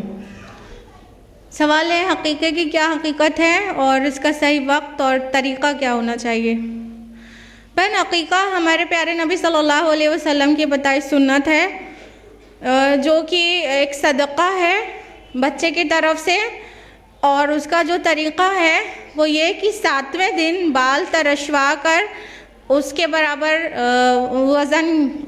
उस वज़न की चांदी को खैरात कर दिया जाए और जानवर ज़बह करके अक़ीक़ा किया जाए। तो ये अक़ीक़ा, ये वो अक़ीक़े की सुन्नत अदा हो जाएगी। ये अल्लाह के रसूल के फरमान है, अल्लाह के रसूल का तरीक़ा है, तो ऐसा करना चाहिए। ये सदका है तमाम चीज़ों से बच्चों के लिए। अगर जो सर के ऊपर घुमा के पैसा नचा के और गरीब को देते हैं उससे कोई फ़र्क नहीं पड़ता ये जो सर के ऊपर नचाने से, लेकिन ये जो तरीक़ा है ये सेफ्टी के लिए है। सदका करने से आफ्टर ऑल सेफ्टी भी मिलती है, तो ये करना चाहिए। अक़ीक़े का तरीक़ा ये नहीं है कि बच्चे 8 साल के हो जाए, 10 साल के हो जाएं, फिर जब दौलत आ जाएगी तो डिनर देने की पोजीशन में होंगे तो सारे रिश्तेदारों को बुला सकेंगे, तो ननियाल से एक छोटा मोटा जहेज़ उठा सकेंगे, तब अक़ीक़ा करेंगे। ये सब बिल्कुल मुश्किल पैदा करने वाली रस्में हैं। ऐसा हरगिज़ नहीं होना चाहिए कि ननियाल से जहेज़ जैसा आना चाहिए कि अब बच्चे का अक़ीक़ा है तो बच्चे की नानी के ऊपर तो बोझ आ गया। ये ऐसा तो था ही नहीं, ऐसा तो रसूलुल्लाह सल्लल्लाहु अलैहि वसल्लम और सहाबा के दौर में था ही नहीं कि अक़ीक़ा हो रहा है 7वें दिन तो घर से ननियाल से एक बार लड़की को जहेज़ दे के भेजा, अब लड़के के बच्चों को भी जहेज़ दिया करें। तो ये सब को बिल्कुल बायकॉट करिए और सुन्नत के मुताबिक अक़ीक़ा करिए। अगर 7वें दिन अक़ीक़ा नहीं होता है, वो 4 साल, 8 साल, 10 साल, 15 साल की उम्र में होता है, तो अक़ीक़ा नहीं, वो आम सदका हो जाएगा, पार्टी हो जाएगी, अक़ीक़े की सुन्नत अदा नहीं होगी। अगला सवाल है कि पढ़ते हुए बच्चे गलती नहीं मानते, उनसे गलती मनवाने का कोई बाअसर तरीक़ा बताइए। सवाल है कि बढ़ते हुए बच्चे गलती नहीं मानते तो गलती मनवाने का क्या बाअसर तरीक़ा है। बहन, बच्चों से गलती मनवाने का एक बहुत मौसर तरीक़ा तो ये है कि अपनी गलती खुद मान लिया जाए। आम तौर पे होता ये है कि हम अपनी गलती नहीं मानते और बच्चों की गलती बच्चों के साइड से मनवाने की कोशिश करते रहते हैं, जिसकी वजह से बच्चे भी ज़िद्दी हो जाते हैं। तो उन्हें ज़िद में ना लाने का हमारे पास एक ही तरीका है कि हम अपनी गलती खुद भी मान लिया करें। अगर बड़ों से कोई गलती हो गई है तो छोटों के सामने सरेंडर हो जाएं कि हमसे गलती हो गई है। उससे क्या होगा, बच्चे में इतनी आला नफ्सियात पनपेगी, वो सोचेगा कि हमको मतलब मेरे एल्डर्स हमारे सामने सरेंडर हो गए तो अब हमारे लिए क्या बचा कि हम छोटे होके अपनी गलती मान लें। तो छोटे अपनी गलती मान लेंगे, बड़े पहले अपने लेवल की जितनी भी चीज़ हो, जितनी थोड़ी सी भी चीज़ हो, उतनी को मान ले कि हमसे ये गलती ज़रूर हो गई कि हमने ऐसा कह दिया, हमने ऐसा कर दिया। तो इंशाअल्लाह बच्चे भी गलती मान लेंगे। गलती मानने में कभी भी ईगो बीच में नहीं लाना चाहिए। हज़रत उमर फारूक रज़ियल्लाहु अन्हु की मिसाल हमारे सामने है कि किस तरह से मस्जिद में एक खातून ने उठकर जब महर के मसले पर बात चल रही थी, हज़रत उमर महर की अपर लिमिट तय करने वाले थे, तो एक खातून ने उठकर कह दिया था कि उमर तुम ऐसा कैसे कर सकते हो, जब अल्लाह ताला ने अपर लिमिट तय नहीं की तो तुम कैसे कर सकते हो। और उसने सूरह निसा सूरह नंबर 4 आयत नंबर 20 कोट कर दी कि अगर तुमने उन्हें ख़जाने का ख़जाना दे रखा हो तो वो मत लो। तो जब इतना ज़्यादा अल्लाह ताला इशारा दे रहा है कि दिया जा सकता है तो आप अपर लिमिट कैसे तय कर सकते हो। तो हज़रत उमर फ़ारूक फ़ौरन सरेंडर हो गए और मिंबर पर आए और उन्होंने खुतबा दिया कि एक औरत दीन को, इस्लाम को पा गई और उमर से गलती हो गई। तो उमर रज़ियल्लाहु अन्हु सरेंडर हो गए थे। तो वो खलीफा थे, बड़े थे, लेकिन उन्होंने ऐसा किया। तो हम अपनी गलती मान लें तो इंशाल्लाह बच्चे भी सरेंडर हो जाएंगे। और बच्चों को लेबल नहीं दें कि वो गलती नहीं मानता है, वो ज़िद्दी है और या तुम तो बहुत नाफरमान हो। जब हम बच्चों को लक़ब देंगे ना तो जानती हैं वो अपने लिए उस चीज़ को जायज़ करार दे लेते हैं। अब तो हम ज़िद करेंगे तो जीत जाएंगे क्योंकि हम तो ज़िद्दी हैं, अब तो हमें ज़िद करना जायज़ है। कोई हम तो नाफरमान है तो कोई बात भी नहीं मानेंगे, ये भी नहीं, हम तो नाफरमान है ना। तो इस तरह बच्चों को लेबल नहीं दीजिए कि ज़िद्दी हो, नाफरमान हो, या तो तुम जो है गलती नहीं मानते हो। जहाँ लेबल चस्पा किया बच्चों की नफ्सियाती हालत ख़राब होने लगती है। तो ऐसा चीज़ें करने से रुकें। इंशाअल्लाह बच्चा अपनी गलती भी मानेगा और वो सरेंडर भी होगा और उसके अंदर हम्बलनेस पैदा करें कि वो शाइस्तगी उसके अंदर आए। अगला सवाल है कि लड़का अगर शादी करने को कह रहा है और अभी सेटल नहीं हुआ है तो क्या करना चाहिए। सवाल है कि लड़का शादी करने को कह रहा है और सेटल नहीं हुआ है तो क्या करना चाहिए। बहन, पहली बात तो ये है कि सिचुएशन पर डिपेंड करेगा कि अगर सेटलमेंट अनकरीब हो जाने वाला है, तो शादी में थोड़ा सा गैप किया जा सकता है, थोड़ी देर के बाद की जा सकती है।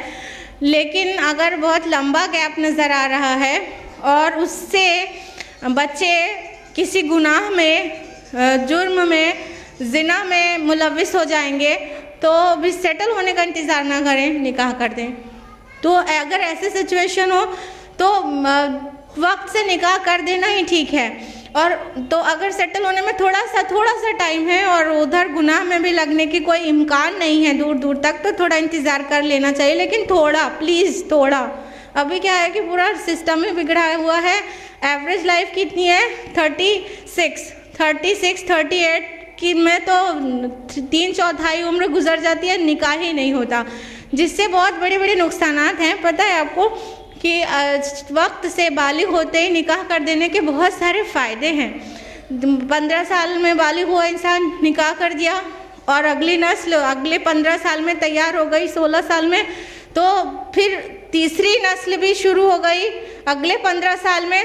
तो क्या होगा? अभी 45-48 साल का इंसान है और उसकी 2 नस्लें उसके सपोर्ट के लिए खड़ी हो चुकी हैं। अब उसका पूरा वक्त कौम और मिल्लत के लिए गुजर सकता है। लेकिन जब शादी ही लेट होगी तो फिर वो अपनी फैमिली और अपनी घरेलू जिम्मेदारियां पे पूरी करते करते वो अभी उसके बच्चे, उसकी नई नस्ल जो है वो अभी उसके सपोर्ट में खड़ी नहीं होती, ये रिटायर हो जाता है। तो जितनी जल्दी निकाह होगा उतनी जल्दी रिटायरमेंट होगा, उतनी जल्दी मिल्लत के लिए खड़े हो जाएंगे वो लोग अपने को पूरी तरह फारिग करके। तो जिस कौम में निकाह जल्दी होता है वो बहुत कामयाब होती है। उसका ये बिल्कुल समझ ली सीक्रेट हमने आपको बता दिया कि जितनी जल्दी निकाह होगा उतना कौम का फ़ायदा होगा, क्योंकि बहुत जल्दी दूसरी और तीसरी जनरेशन जब फैमिली सपोर्ट करेगी तो उसके 2 जनरेशन पहले वाले के तो बिल्कुल फारिग है, वो आराम से अपना पूरा वक्त मिल्लत को दे। हम ये नहीं कह रहे हैं कि जब फैमिली की केयर कर रहे हैं तो मिल्लत की फ़िक्र ना करें, वो पार्ट टाइम अगर केयर कर रहे हैं तो बाद में फुल टाइम हो जाएगा, क्योंकि अब घर का कुछ भी हमें नहीं देखना है। तो इस तरह से जल्दी निकाह करना ही ज़्यादा बेहतर है। अल्लाह ताला कहने सुनने ज़्यादा अमल की तौफीक दे। जज़ाकुमुल्लाहु खैरा। जज़ाकल्लाहु खैरा सिस्टर। आज के लिए इतना ही। इसके साथ ही हमारे प्रोग्राम का इख्तिताम होता है। अस्सलामु अलैकुम व रहमतुल्लाहि व बरकातुहू।